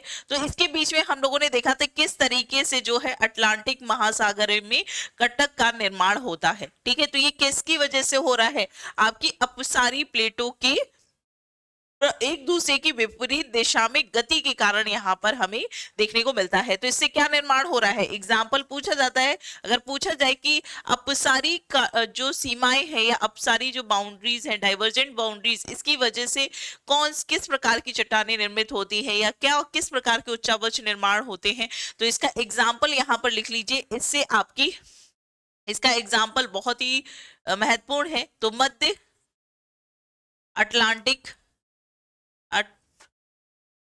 अटलांटिक कटक, ठीक है, मध्य अटलांटिक कटक जो है इनका निर्माण होता है। दूसरी तरफ दूसरी प्लेट जो है इन्होंने बताई वो है यहाँ पर अभिसारी प्लेट, ठीक है। यहाँ पर दूसरी प्लेट जो इन्होंने यहाँ पर बताई वो कौन सी है, आपकी ये अपसारी हो गई, यहाँ पे इन्होंने अभिसारी, और इसे विनाशात्मक प्लेट भी कहा जाता है, यानी कि कन्वर्जेंट बाउंड्रीज कहते हैं। इसमें कहा गया कि दो प्लेटें जो है ये एक दूसरे की दिशा में गति करती हैं। यहाँ पे ऐसे देखें तो यहाँ पर दूसरा है आपका अभिसारी, ठीक है, अभिसारी सीमा, ठीक है, जिसे विनाशकारी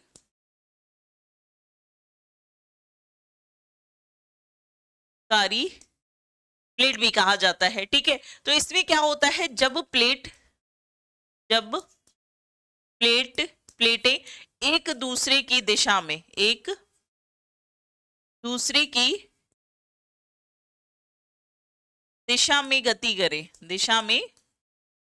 गति करती हैं, ठीक है। तो एक प्लेट यहां पर हो गई और एक प्लेट इधर हो गई। जैसे मान लीजिए कि यहाँ पर इंडियन प्लेट है, ठीक है, और यहाँ पर आपकी यूरेशियन प्लेट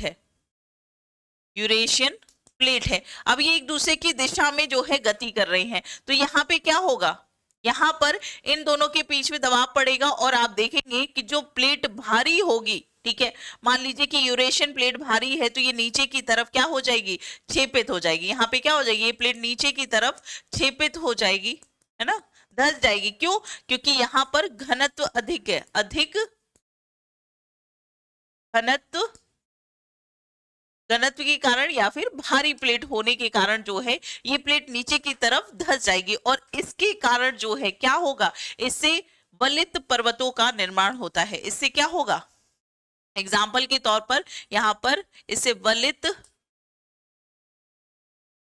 पर्वतों का निर्माण होता है, ठीक है। इससे क्या होगा, वलित पर्वत जो है इनका निर्माण होगा। तो ये चीज यहाँ पर समझ में आई कि यहाँ पे ये विनाशकारी प्लेटें हैं। एक प्लेट दूसरी प्लेट की तरफ जब गति करती है तो जो ज्यादा घनत्व वाली होती है, भारी प्लेट होती है, वो नीचे की तरफ छेपित हो जाती है और जो हल्की प्लेट है ये ऊपर की तरफ रहती है, ठीक है। तो यहाँ पर इससे क्या होता है, वलित पर्वतों का निर्माण होता है। जैसे कि इंडियन प्लेट और यूरेशियन की प्लेट की बात की है तो यहाँ पे वलित पर्वत का जो एग्जाम्पल है वो क्या कौन सा है, आपका हिमालय पर्वत श्रृंखला, हिमालय पर्वत श्रेणी, ठीक है, हिमालय पर्वत श्रेणी।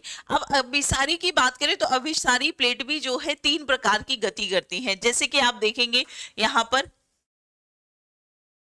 पहला तो हो जाएगा आपका महासागरीय, महासागरीय, महासागरीय प्लेटें, ठीक है। जब ये प्लेटें, दो महासागरीय प्लेटें जब आपस में टकराती हैं, दो महासागरीय प्लेटें एक दूसरे की दिशा में गति करती हैं, ठीक है। तो यहाँ पे एक प्लेट यहाँ पे हो गई, मान लीजिए कि ये पैसिफिक प्लेट है, ठीक है, यहाँ पे पैसिफिक प्लेट है, और दूसरी यहाँ पर मान लीजिए कि फिलीपींस की प्लेट है, फिलीपींस की प्लेट है, फिलीपींस की प्लेट है। तो ये दोनों प्लेटें जब आपस में टकराएंगी तो ये क्या होगा, जो भारी प्लेट होगी, पैसिफिक प्लेट भारी है, ये नीचे की तरफ छेपित हो जाएगी, ठीक है। और इस छेपड़ की वजह से यहाँ पे क्या बनेगा, यहाँ पे गर्त का निर्माण होगा, गर्त का निर्माण होगा। जब महासागरीय महासागरीय प्लेटें टकराती है तो इससे क्या होता है, गर्त का यानी कि ट्रेंच का निर्माण होता है। और इसका हमने सबसे बड़ा एग्जाम्पल देखा है, एग्जाम्पल है आपका मैरियाना ट्रेंच, मैरियाना ट्रेंच, ठीक है, जो कि विश्व का सबसे गहरा बिंदु है, विश्व का सबसे गहरा बिंदु है, ठीक है। तो ये हमने देखा कि जब महासागरीय प्लेटें आपस में टकरा रही हैं तो ये क्या कर रही हैं, ये गर्त का निर्माण करती हैं। दूसरा हम देखेंगे महासागरीय और महाद्वीपीय प्लेटें, ठीक है, महासागरीय और महाद्वीपीय प्लेटें। दूसरा क्या हो जाएगा, महासागरीय और महाद्वीपीय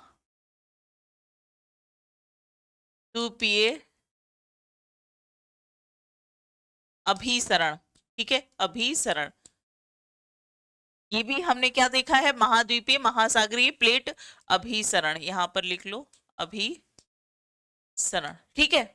ये क्या है, अभिसारित हो रही है, एक दूसरे की दिशा में जा रही है। तो यहाँ पे महासागरीय प्लेट और महाद्वीपीय प्लेट की बात हो रही है। जैसे कि मान लीजिए कि इधर आपकी पैसिफिक प्लेट है, ठीक है, यहाँ पे क्या है, पैसिफिक ओशियन की प्लेट है, पैसिफिक ओशियन की प्लेट है, और यहाँ पर आपकी है नॉर्थ अमेरिकन प्लेट, ठीक है, नॉर्थ अमेरिकन प्लेट है, ठीक है। तो यहाँ पर आप देखोगे कि इसमें हल्की प्लेट कौन सी होगी, जो महाद्वीपीय प्लेट है ये कैसी होगी, नॉर्दर्न अमेरिका क्या है, ये कॉन्टिनेंट है, महाद्वीपीय प्लेट है, और महाद्वीपीय प्लेटें घनत्व के आधार पे देखोगे पैसिफिक ओशियन का जो घनत्व है ये क्या होगा, ज्यादा होगा, ठीक है। और ज्यादा होने के कारण ये क्या होगी, भारी प्लेट होगी, और भारी प्लेट है तो इसका मतलब ये कि ये नीचे की तरफ क्या हो जाएगी, छेपित हो जाएगी, ठीक है, ये क्या हो जाएगी, नीचे की तरफ ये प्लेट जो है यहाँ पर छेपित हो जाएगी, ठीक है। और जब ये छेपित हो जाएगी तो यहाँ पर क्या होंगे, यहाँ पे पर्वतों का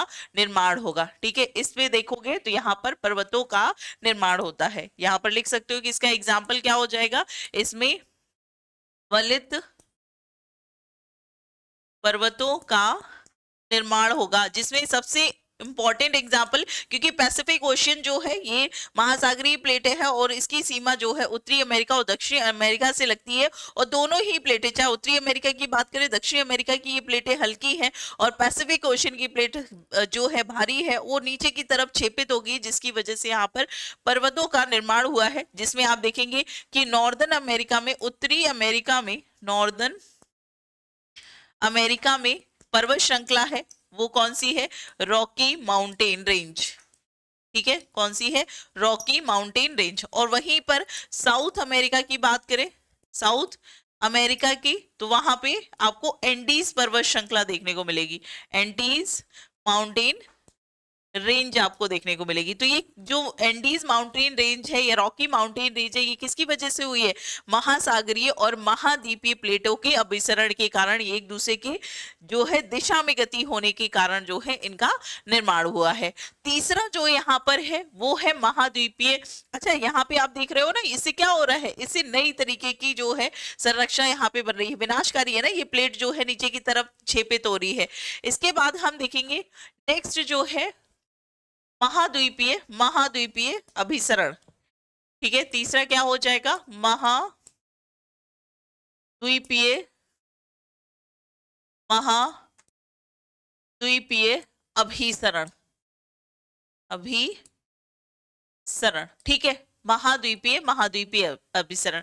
इसका एग्जाम्पल हम यहाँ पर देखें तो यहाँ पर आप देख सकते हो कि इधर आपकी इंडियन प्लेट है, ये क्या है? आपकी इंडियन प्लेट है। ठीक है, और यहाँ पर आपकी यूरेशियन प्लेट है, यूरेशियन प्लेट है। ठीक है, दोनों ही इनका जो घनत्व है लगभग लगभग समान होगा, लेकिन थोड़ा बहुत तो यहाँ पे यूरेशियन प्लेट हैवी रहेगी इंडियन प्लेट के कंपैरेटिवली, लेकिन लगभग इनका यहाँ पर क्या है? घनत्व समान है।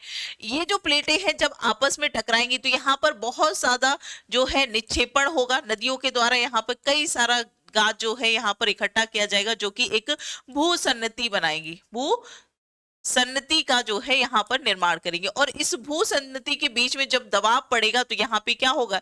एक बहुत ऊंची पर्वत श्रृंखला यहाँ पर निर्मित होगी। तो ये किसी की तरीके का जो है यहाँ पे क्या कर रही है, यहाँ पर जो ये प्लेटें हैं ये किसी भी तरीके से जो है छेपित नहीं होती हैं, या ये कहें कि इंडियन प्लेट नीचे जा रही है या यूरेशियन प्लेट नीचे की तरफ छेपित हो रही है, नहीं, ये दोनों ही प्लेटें जो है आपस में टकरा रही हैं। तो यहाँ पर किसी भी तरीके की ज्वालामुखी, अच्छा एक चीज यहाँ पर रहेगी, ये चीज याद रखिएगा, ये क्षेत्र जो हो इसमें सबसे ज्यादा ज्वालामुखी एक्टिविटीज आपको देखेंगे, ज्वालामुखी पर्वतों का निर्माण होता है। ठीक है, इसका मतलब आप देखोगे कि माउंटेन रेंज, जो रॉकी माउंटेन रेंज है, एंटीज माउंटेन रेंज है, यहाँ पर ज्वालामुखी पर्वत है, और यहाँ पे ज्वालामुखी अगर उद्भेदन हो रहा है तो सीधी सी बात है कि यहाँ पे भूकंप होंगे। लेकिन जब महाद्वीपीय, महाद्वीपीय प्लेटें अपसरित होती हैं तो इसमें ज्वालामुखी एक्टिविटीज नहीं होती हैं। ठीक है, इसमें किसी भी प्रकार का ज्वालामुखी जो प्रक्रिया है ये यहाँ पर देखने को नहीं मिलती है, क्योंकि मेंटल भाग से जो मैग्मा है ये ऊपर नहीं पहुंच पाता है। लेकिन यहाँ पर भूकंप जो है ये संवेदनशील क्षेत्र होता है। ठीक है, भूकंप के लिए क्या है? संवेदनशील क्षेत्र होता है, क्योंकि टकरा तो रही है, हिमालय का तो निर्माण कर रही है, कोई एक नई जो उच्चावच है, एक स्थला करती है, उसका निर्माण तो हो रहा है। तो इसकी वजह से क्या हो रहा है? कंपन हो रहा है, तरंगे उत्पन्न हो रही है, और जिसके कारण यहाँ पर भूकंप उत्पन्न होते हैं। लेकिन यहाँ पर किसी भी तरीके से जो है आपका ज्वालामुखी एक्टिविटीज नहीं होंगी। इसका सबसे अच्छा एग्जाम्पल देखोगे, जैसे कि भारत की अगर हम बात करें तो इस इंडियन प्लेट को अगर आप देखोगे तो ये इस तरीके से गति की है। जैसे मान लीजिए कि पृथ्वी पर यहाँ पे ये आपका पृथ्वी है। ठीक है, इसको यहाँ पे देखिए। ठीक है, मान लीजिए ये पृथ्वी है, हमने देखा कि यहाँ पर ये है 0 डिग्री भूमध्य रेखा, भूमध्य रेखा है। ठीक है, और इस भूमध्य रेखा पर ये है अफ्रीका महाद्वीप। ठीक है, और इसी अफ्रीका महाद्वीप के इस हिस्से में यहाँ पर था इंडियन प्लेट। ये क्या है आपकी? ये पूरी की पूरी जो दिख रही है ये क्या है? आपकी इंडियन प्लेट है। ठीक है, अब ये इंडियन प्लेट जो है ये उत्तर पूर्व की ओर गति कर रही है, उत्तर पूर्व की ओर क्या कर रही है? इसकी गति है। अब ये धीमे धीमे जो है यहाँ पे स्थित है आपकी यूरेशियन प्लेट। ठीक है, Europe plus Asia, Eurasian plate, Europe plus Asia, इसे यूरेशिया कहा जाता है। तो धीमे धीमे जो ये प्लेट है ये क्या होगा? ऊपर की तरफ जो है इस तरीके से यहाँ पर गति करती जाएगी। ठीक है, यहाँ पर आप देखोगे यहाँ पे बड़ी, फिर ये यहाँ पे पहुंचेगी कहीं पे। ठीक है, यहाँ पे पहुंचेगी, फिर ये यहाँ पे पहुंचेगी, और धीमे धीमे आप देखोगे यहाँ पर जाकर जो ये प्लेट है ये यहाँ पर टकराएगी। अब ये ट्रे टकराएगी तो ये चारों तरफ से टकराएगी, तो यहाँ पर आप देखेंगे यहाँ पे इस तरफ भी एक पर्वत श्रृंखला बनेगी, इधर भी एक पर्वत श्रृंखला है और यहाँ पे भी एक पर्वत श्रृंखला जो है इस तरीके से निर्मित होती है। क्योंकि पूरी प्लेट अगर आप देखोगे यहाँ से ये गति कर रही है, इंडियन लैंड मास ऊपर की तरफ जा रहा है, यहाँ पर आप देखोगे यहाँ पे टकराई, ये वाला क्षेत्र इससे टकराया यूरेशियन से और ये वाला क्षेत्र यहाँ पर टकराया। तो इसी के कारण आप देखेंगे कि यहाँ पर जो है इस वाले क्षेत्र में यहाँ पर क्या मिलेगा आपको, सुलेमान पर्वत श्रृंखला, सुलेमान पर्वत, ठीक है। यहाँ पे जब टकराई तो जो पर्वत श्रृंखला बनी उसे हमने सुलेमान कहा। यहाँ पर आप देखेंगे पूरे के पूरे चाइना वाले भाग में, या पहले तो यूरेशिया था बाद में चाइना हुआ है, यहाँ पे जब टकराई तो यहाँ पर जो है किसका निर्माण हुआ है, हिमालय पर्वत श्रृंखला का निर्माण हुआ है। इसके अलावा यहाँ पे आप देखेंगे इधर भी एक पर्वत श्रृंखला बनती है जिसे कुनलुन पर्वत श्रृंखला कहते हैं। और यही हिमालय का भाग जब यहाँ पर जाकर क्या बना रहा है, एक आर्ची प्लागो बना रहा है, एक आकृति बना रहा है जिसे आर्ची प्लागो कहते हैं, आर्ची प्लागो, ठीक है। इस आर्ची प्लागो की संरचना बनती है जो कि एक मोड़दार पर्वत की तरीके से जो है इस तरीके से आपको देखने को मिलेगा, किसमें, आपके बंगाल की खाड़ी में। तो ये पर्वत श्रृंखला जो है ये बंगाल की खाड़ी में भी फैली हुई है, लेकिन हमें दिखाई नहीं देती है क्योंकि ये समुद्र के नीचे जो बंगाल की खाड़ी का जो पानी है, जो सागर है, उसके नीचे जो है ये डूबा हुआ है। लेकिन कुछ कुछ हिस्सा यहाँ पर आपको उभरा हुआ दिखता है टापुओं के रूप में, जिसमें हमारा अंडमान एंड निकोबार, अंडमान एंड निकोबार, ठीक है, ये द्वीप समूह देखने को मिलता है, ठीक है। तो यहाँ पे आपने देखा कि जो ये अफ्रीका महाद्वीप है इसी से लगा हुआ आपका इंडियन प्लेट थी, जो धीमे धीमे गति की है उत्तर पूर्व की तरफ और यूरेशियन प्लेट से जाकर टकराई है। और इसी टकराने के कारण यहाँ पर सुलेमान, कुनलुन, हिमालय, और यहाँ पर आप देखोगे पूर्वोत्तर में एक पर्वत श्रृंखला है अराकान योमा, ठीक है, अराकान योमा। यही अराकान योमा जो है बंगाल की खाड़ी में फैली हुई है, जहां पर उभरे हुए भाग में हमारा अंडमान निकोबार जो कि एक केंद्र शासित प्रदेश है ये हमें देखने को मिलता है, ठीक है। तो ये याद रखिएगा, ये हमने किसकी बात की है, अभी सारी प्लेटों की बात की है। अब यहाँ पर आप देखोगे इसके बाद हमने यहाँ पर देख लिया रचनात्मक, अपसारी, विनाशात्मक यानी अभिसारी प्लेट, ठीक है, दोनों चीजों को देख लिया। इसके बाद आप देखोगे संरचनात्मक सीमा या फिर हम इसे कहें रूपांतरित सीमा, ठीक है, इसे या हम कहें इसे रूपांतरित सीमा, ठीक है। ये सीमा क्या होती है, इसमें प्लेटें एक दूसरे की दिशा में, एक दूसरे की विपरीत दिशा में समानांतर रूप से गति कर रही है। मान लीजिए ये प्लेट जो है इस तरफ जा रही है और दूसरी प्लेट जो है इस तरफ गति कर रही है, ठीक है। तो यहाँ पर दो प्लेटें एक दूसरे की विपरीत दिशा में क्षैतिज रूप से जो है गति करती हैं, लेकिन इस गति में किसी भी तरीके की कोई भी नई स्थलाकृति या फिर उच्चावच का निर्माण नहीं होता है, ठीक है। यहाँ पर हम लिख सकते हैं यहां पर, ठीक है।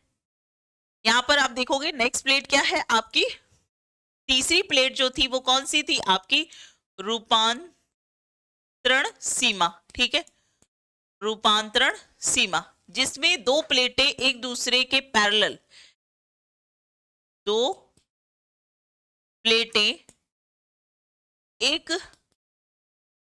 दूसरे के समानांतर, ठीक है, क्षैतिज दिशा में, क्षैतिज दिशा में गति करती हैं, ठीक है, गति करती हैं, ठीक है। और इसी को हम क्या कहते हैं, रूपांतरण प्लेट कहते हैं। मान लीजिए एक प्लेट ये हो गई जो अभी हमने देखा था और एक प्लेट यहाँ पर ये हो गई, ये इसकी दिशा ये है और इसकी दिशा ये है।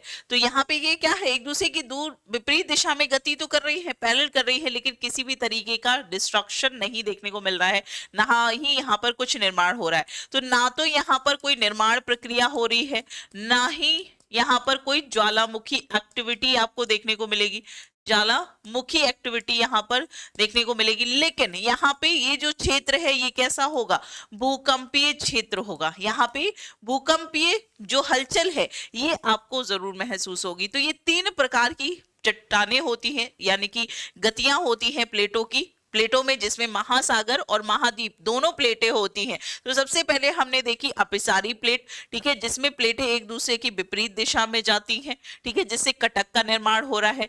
इसके अलावा दूसरी हमने देखी अभिसारी प्लेट, ठीक है। अभिसारी प्लेटों में 3 प्रकार की होती है, महासागरीय अभिसरण, जब दोनों प्लेटें आपस में टकराती है तो गर्त का निर्माण होता है। उसके बाद महासागरीय महाद्वीपीय प्लेटें, जहां पर जो भारी प्लेट होती है वो नीचे की तरफ निक्षेपित हो जाती है और वो मेंटल भाग में प्रवेश कर जाती है। मेंटल भाग में जब वो प्रवेश कर जाती है तो उसके कारण मैग्मा का निर्माण होता है, और जब मैग्मा का निर्माण बहुत ज्यादा होता है तो रेडियो एक्टिविटी की वजह से एक प्रेशर क्रिएट होता है जो कि बाहर की तरफ मैग्मा को फेंकता है, जिसकी वजह से ज्वालामुखी एक्टिविटीज होती है। जैसे रिंग ऑफ फायर वाला क्षेत्र आप देखेंगे, रिंग ऑफ फायर प्रशांत महासागर के तटीय क्षेत्र में जितने भी देश हैं आप देखेंगे वहां पे ज्यादातर ज्वालामुखी एक्टिविटीज देखने को मिलती हैं। ज्यादातर 78% 75% जो है आपको भूकंपीय क्षेत्र देखने को मिलता है, जो पैसिफिक ओशियन का तटीय क्षेत्र है, ठीक है। उसके कारण क्या है, महाद्वीपीय और महासागरीय प्लेटें जो है आपस में अभिसरित होती हैं। और तीसरा है आपका महाद्वीपीय प्लेटें। 2 महाद्वीपीय प्लेटें जब आपस में टकराती हैं तो उस स्थिति में किसी भी तरीके की ज्वालामुखी एक्टिविटी नहीं होती है, वहां पे वलित पर्वतों का निर्माण होता है, जैसे कि हमारा हिमालय पर्वत श्रृंखला। इसमें ज्वालामुखी एक्टिविटी तो नहीं होती है क्योंकि मैग्मा प्लेटों को, क्योंकि मोटी परत है और मोटी दृढ़ चट्टानों को तोड़कर ऊपर नहीं आता है, और क्योंकि प्लेटें छेपित भी नहीं होती है। जब प्लेटें छेपित होंगी तो उसके कारण मैग्मा का निर्माण होता है, तो वो भी नहीं होता है, जिसकी वजह से प्लेटें जो है ऊपर की जो प्लेटें हैं वो आपस में टकराती हैं, लेकिन ज्वालामुखी एक्टिविटी नहीं होती है, उससे हिमालय का निर्माण होता है। लेकिन ये क्षेत्र जो है भूकंपीय गतिविधि के लिए क्या होता है, बहुत ज्यादा संवेदनशील होता है। और तीसरी प्लेट हमने देखी है रूपांतरण प्लेट या रूपांतरण सीमा। इसमें क्या होता है, 2 प्लेटें एक दूसरे की क्षैतिज दिशा में गति करती हैं, लेकिन यहाँ पे ना तो कोई जो है निर्माण क्रिया होती है, ना ही ज्वालामुखी एक्टिविटीज होती हैं। यहाँ पे सिर्फ भूकंपीय गतिविधियों को देखा जाता है, ठीक है। तो रूपांतरित प्लेट जो है उतनी ज्यादा इंपॉर्टेंट नहीं है, ठीक है। इसी में हमने देखा कि किस तरीके से इंडियन प्लेट जो है, या भारत की हम बात करें तो भारत का निर्माण भी किस तरीके से हुआ है। तो यहाँ पे इस तरीके से दक्षिणी भाग से जो इंडियन प्लेट है उसने गति करना ऊपर की तरफ शुरू किया, और इस तरीके से पूरे के पूरे उत्तर भारत में आपको क्या मिलती है, हिमालय पर्वत श्रृंखला मिलती है। क्यों? क्योंकि यहाँ पर जो इंडियन प्लेट है ये क्या है, एक दूसरे से टकराई है, और यहाँ पर बहुत सालों से जो नदियों के द्वारा इंडियन प्लेट में उपस्थित जो नदियां थी और जो आपकी यूरेशियन प्लेट जो है वहां पे उपस्थित जो नदियां थी, उन्होंने लंबे समय तक उस पूरे के पूरे क्षेत्र में क्या किया, यहाँ पर गाद इकट्ठा किया। और जब ये दोनों प्लेटें, महाद्वीपीय प्लेटें एक दूसरे से टकराई तो इस भू सन्नति में उपस्थित जो है क्या पड़ने लगे, वलन पड़ने लगे। इसको एक बार यहाँ पर समझा देती हूँ जिससे कि आपको और बेहतर तरीके से समझ में आए। भारतीय प्लेट का भी लिख लो, भारतीय महाद्वीप का निर्माण, भारतीय महाद्वीप का निर्माण, ठीक है। तो यहां पर आप देखेंगे कि जब इंडियन प्लेट जो है, इंडियन प्लेट, ठीक है, ये गति कर रही थी जो हमने अभी देखा है, और ये किससे टकराई है, यहां पर आप देखेंगे तो ये मान लीजिए कि आपकी इंडियन प्लेट है, ठीक है, और यहां पर ये आपकी यूरेशियन प्लेट है, ठीक है। इस तरीके से ये क्या है, आपकी यूरेशियन प्लेट है, ठीक है। अब यहां से भी बहुत सारी नदियों के द्वारा बहुत सारा गाद इकट्ठा किया होगा, ठीक है, यहाँ पे भी किया गया, और ये इस तरीके से इसने क्या बना लिया, यहाँ पे बहुत सारा गाद इकट्ठा हो गया है, और ये क्या है, भू सन्नति का निर्माण किया है। अब ये भू सन्नति जो है, यहाँ पे बहुत सारा गाद है, मलबा है। अब जब इस दोनों प्लेटें, ये बहुत मोटी मोटी प्लेटें है, जब ये दोनों एक दूसरे के पास आएंगी तो यहाँ पे क्या करेंगी, यहाँ पे दबाव डालेंगे, और ये जो मलबा है, ये जो गाद है, ये क्या होगा, ऊपर की तरफ वलन जो है उत्पन्न करना शुरू कर देगा, और इस तरीके से जो है आप देखेंगे यहाँ पर आपको वलय देखने को मिलेंगे। तो ये वलय क्या है, ये यही गाद जो कि प्रेशर के कारण ऊपर उठा है, जिसके कारण आपका हिमालय का निर्माण हुआ है। जैसे हिमालय में भी आप देखोगे इसको और बेहतर तरीके से बनाया जाए, तो यहाँ पर आप देखेंगे किस तरीके से यहाँ पे प्रेशर कम पड़ा तो छोटी पर्वत श्रृंखला, फिर यहाँ पर ज्यादा, यहाँ पे आप देखोगे फिर ये क्षेत्र है, फिर इस तरीके से जो है आपको हिमालय देखने को मिलता है। यानी कि दोनों तरफ से प्रेशर पड़ा, लेकिन बीच के भाग जो है वहां पे कम प्रेशर के कारण वहां का भाग जो है ये ऊपर की तरफ, यानी कि इस क्षेत्र में वलन नहीं पड़े, इसीलिए यहाँ पर क्या है आपका पामीर का पठार है, पामीर का पठार उपस्थित है। और इस पामीर के पठार के उत्तर में भी पर्वत श्रृंखलाएं, इधर भी, जैसे कि यहाँ पे ग्रेट हिमालय, फिर मिडिल हिमालय, और यहाँ पर क्या मिलेगा आपको, शिवालिक देखने को मिलेगा। ठीक है, तो ये कैसे है, तो यहाँ पे सबसे ज्यादा प्रेशर आंतरिक भाग में पड़ा, इसलिए आंतरिक भाग में यहाँ पे जो पर्वत है ये क्या है, इनकी ऊंचाई ज्यादा देखने को मिलती है, फिर उससे कम ऊंचाई वाले पर्वत देखने को मिलेंगे, और सबसे कम ऊंचाई वाले जैसे कि शिवालिक। तो इसका कारण क्यों है, दोनों प्लेटों के टकराने के कारण जो है हिमालय का निर्माण हुआ है। और इसी में हमने देखा था यहाँ पर, ठीक है, यहाँ पर आप देखोगे सुलेमान, कुल्लुन, हिमालय, अराकानियोमा जो है इसी के कारण जो है यहाँ पे निर्मित हुए हैं। ठीक है, तो इसको इस तरीके से अगर आप देखेंगे तो यहाँ पर इसी यूरेटियन प्लेट से जब टकराई है तो ये प्लेट कुछ इस तरीके की प्लेट थी जब ये प्लेट टूटी। ठीक है, तो यहाँ पर ये हिस्सा टकराया, तो यहाँ पे आप देखेंगे इस पूरे रीजन में जो है सुलेमान पर्वत, सुलेमान पर्वत, यहाँ पे आप ऊंचे ऊंचे पर्वत देखेंगे। ठीक है, यहाँ पे जैसे कि ग्रेट हिमालय यानी कि बृहद हिमालय, हिमालय देखने को मिलेगा, यहाँ पर ये मिडिल हिमालय आपको देखने को मिलेगा, और यहाँ पे क्या है, ये शिवालिक हो जाएगी। ठीक है, और इसके बाद यही जो पर्वत श्रृंखला है यहाँ पे क्या करती है, एक आर्ची पिलागो बनाकर इस तरीके से निर्मित होती है। ठीक है, यहाँ पे फैली हुई है जिसे अराकान, अराकान योमा कहा जाता है। ठीक है, अराकान योमा, यही अराकान योमा जो है बंगाल की खाड़ी में दिखाई देती है, जिसमें कुछ भाग जो है समुद्र के ऊपर दिखता है, जहां पर आपका अंडमान निकोबार स्थित है, अंडमान एंड निकोबार स्थित है। ठीक है, तो ये समझ में आया कि किस तरीके से हिमालय पर्वत श्रृंखला जो है इसका निर्माण होता है। तो ये था आपका आज का चैप्टर, जो कि हमने कंप्लीटली यहाँ पर सभी कॉन्सेप्ट को क्लियरली बहुत बेहतरीन तरीके से जो है यहाँ पर समझा है। अब इससे रिलेटेड कुछ क्वेश्चंस हैं वो यहाँ पर हम देखेंगे, तो आइए इससे रिलेटेड जो क्वेश्चंस हैं उनके बारे में बात करते हैं। तो पहला क्वेश्चन आपके सामने है। ठीक है, फर्स्ट क्वेश्चन क्या है, फर्स्ट क्वेश्चन है कि यहाँ पर नीचे दो कथन दिए गए हैं, जिनमें से एक को अभिकथन ए, दूसरे को कारण के तहत यहाँ पे कहा गया है, यानी कि एक कथन है और एक कारण है।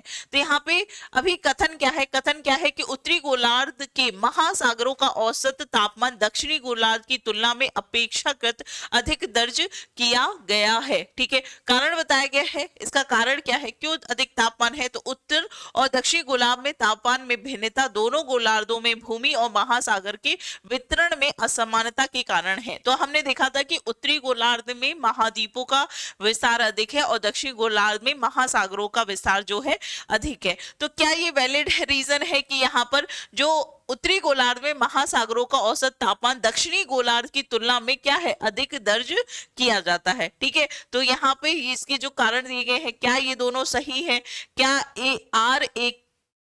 आर और ए दोनों सत्य हैं, लेकिन आर एक ही सही व्याख्या नहीं करता है, क्या ये सही व्याख्या करता है, या फिर आर सही है, ए सही है, आर गलत है, या फिर ए गलत है, आर सही है। तो इसका सही आंसर क्या हो जाएगा, ये क्वेश्चन आपका प्रीवियस ईयर में पूछा गया है। ठीक है, तो यहाँ पर आप देखोगे इसका सही आंसर क्या हो जाएगा, तो सही आंसर हो जाएगा कि हाँ जी बिल्कुल ये दोनों ही सही है, और ये इसकी सही व्याख्या भी करता है ना, ये सही व्याख्या भी करता है। अब बात करेंगे अगले सवाल पे। यहाँ पर आप देखोगे सागरीय अधस्थल विस्तार सिद्धांत की व्याख्या करते हुए हैस ने निम्नलिखित में से किस अवधारणा पर विचार नहीं किया है। ठीक है, तो हैरी हेस की बात की गई है, मध्य महासागरीय कटक के साथ ज्वालामुखी क्रियाएं होती हैं, महासागरीय नितल की चट्टानों में सामान्य और उत्क्रमण चुंबकत्व क्षेत्र की पेटियों का होना, या फिर विभिन्न महाद्वीपों में जीवाश्मों का वितरण, या फिर महासागरीय तल की चट्टानों की आयु। तो बताइए यहाँ पर, तो जो हमने महासागरीय विस्तार जो हुआ है उसके पीछे कुछ कारण, कुछ प्रभाव देखे थे। तो यहाँ पर कौन सा कारण हमने नहीं देखा है? हमने देखा मध्य महासागरीय कटकों के बारे में देखा था कि दोनों तरफ की जो चट्टानें हैं वो समान है ना। इसके अलावा नितल की जो चट्टानें हैं ये असमान रूप से जो है चुंबकत्व है। अब जो कटक के आसपास के क्षेत्र की जो चट्टानें हैं इनका चुंबकत्व भी समान है, ये भी हमने देखा था। इसके अलावा यहाँ पर जो महासागरीय तल की चट्टानों की आयु है ये भी सही है, लेकिन विभिन्न महाद्वीपों में जीवाश्मों का जो वितरण है ये यहाँ पर इनके द्वारा प्रतिपादित नहीं किया गया था। ठीक है, याद रखिएगा ये किसकी बात की जा रही है? हैरी हेस की। नेक्स्ट क्वेश्चन देखते हैं। नेक्स्ट क्वेश्चन है, निम्नलिखित में से किस महासागर के साथ आप रिंग ऑफ फायर को संबंध करेंगे? तो रिंग ऑफ फायर कहाँ है? प्रशांत महासागर, हिंद महासागर, अटलांटिक या फिर आर्कटिक महासागर? तो इसका सही जवाब क्या हो जाएगा? प्रशांत महासागर में, क्योंकि प्रशांत महासागर एक महासागरीय प्लेट है और ये जो महाद्वीपीय प्लेट है नॉर्दर्न अमेरिका, दक्षिणी अमेरिका, उससे टकराती है और यहाँ पे ज्वालामुखी एक्टिविटीज होती है। ठीक है, बहुत ज्यादा भूकंप होते हैं, इसीलिए इसको रिंग ऑफ फायर कहा जाता है। नेक्स्ट है, बैगनर के अनुसार महाद्वीपीय विस्थापन को दो कारण जो है यहाँ पर दिए गए हैं। ठीक है, तो बैगनर ने दो कारण कौन कौन से दिए थे महाद्वीपीय विस्थापन सिद्धांत के? सौर और चंद्रमा का बल दिया था। दूसरा इन्होंने पोलर फ्लाइंग बल और ज्वारीय बल दिया, या फिर पवन और समुद्री धारा बल, या फिर भूगर्भीय और जलवायु बल। तो इसका सही आंसर क्या हो जाएगा कि पोलर फ्लाइंग बल और ज्वारीय बल ये दोनों बैगनर के द्वारा दिए गए सिद्धांत थे, जो कि पूर्ण रूप से सिद्ध नहीं हुए थे, लेकिन फिर भी यहाँ पर इसको इनके द्वारा दिया गया था। ठीक है, इसके बाद क्योंकि बैगनर ने शुरुआत कर दी थी तो ऑब्वियस है कि एक रास्ता खुल गया था वैज्ञानिकों के लिए उस पर शोध करने का, और बाद में जितने भी वैज्ञानिक आए उनके माध्यम से उनके द्वारा जो है रिसर्च की गई और बताया गया कैसे कैसे जो है साक्ष्य इकट्ठे किए गए, और उस आधार पे हमें देखने को मिला कि किस तरीके से पूरा का पूरा जो पृथ्वी, आज हम अलग अलग महाद्वीपों में बात करते हैं, आज हम कहते हैं कि हम इंडिया में रहते हैं, कोई अमेरिका में रहता है, कोई यूरोप में रहता है, कोई चाइना में रहता है। तो ये सब पहले क्या थे? ये सब पहले एक ही भूखंड का भाग थे जिसे पैंजिया कहा जाता था। तो किस बात का घमंड है ना? तो सब एक ही है ना? ये हमें प्रमाणित करता है, हमारी ज्योग्राफी के जो सिद्धांत है वो भी इस चीज को बताते हैं, बाकी तो है ही, है ना? चलिए, तो ये था आपका आज का टॉपिक जो कि यहाँ पर कंप्लीट होता है। होप आप लोगों को जो भी डाउट्स होंगे वो क्लियर हो गए होंगे और आपको समझ में आया होगा कि किस तरीके से आज जो हम महासागर और महाद्वीपों का विस्तार देख रहे हैं इसकी शुरुआत किस तरीके से हुई है। तो ये चैप्टर कंप्लीट हो गया है, अब हम मिलेंगे नेक्स्ट चैप्टर में। तब तक के लिए थैंक यू सो मच।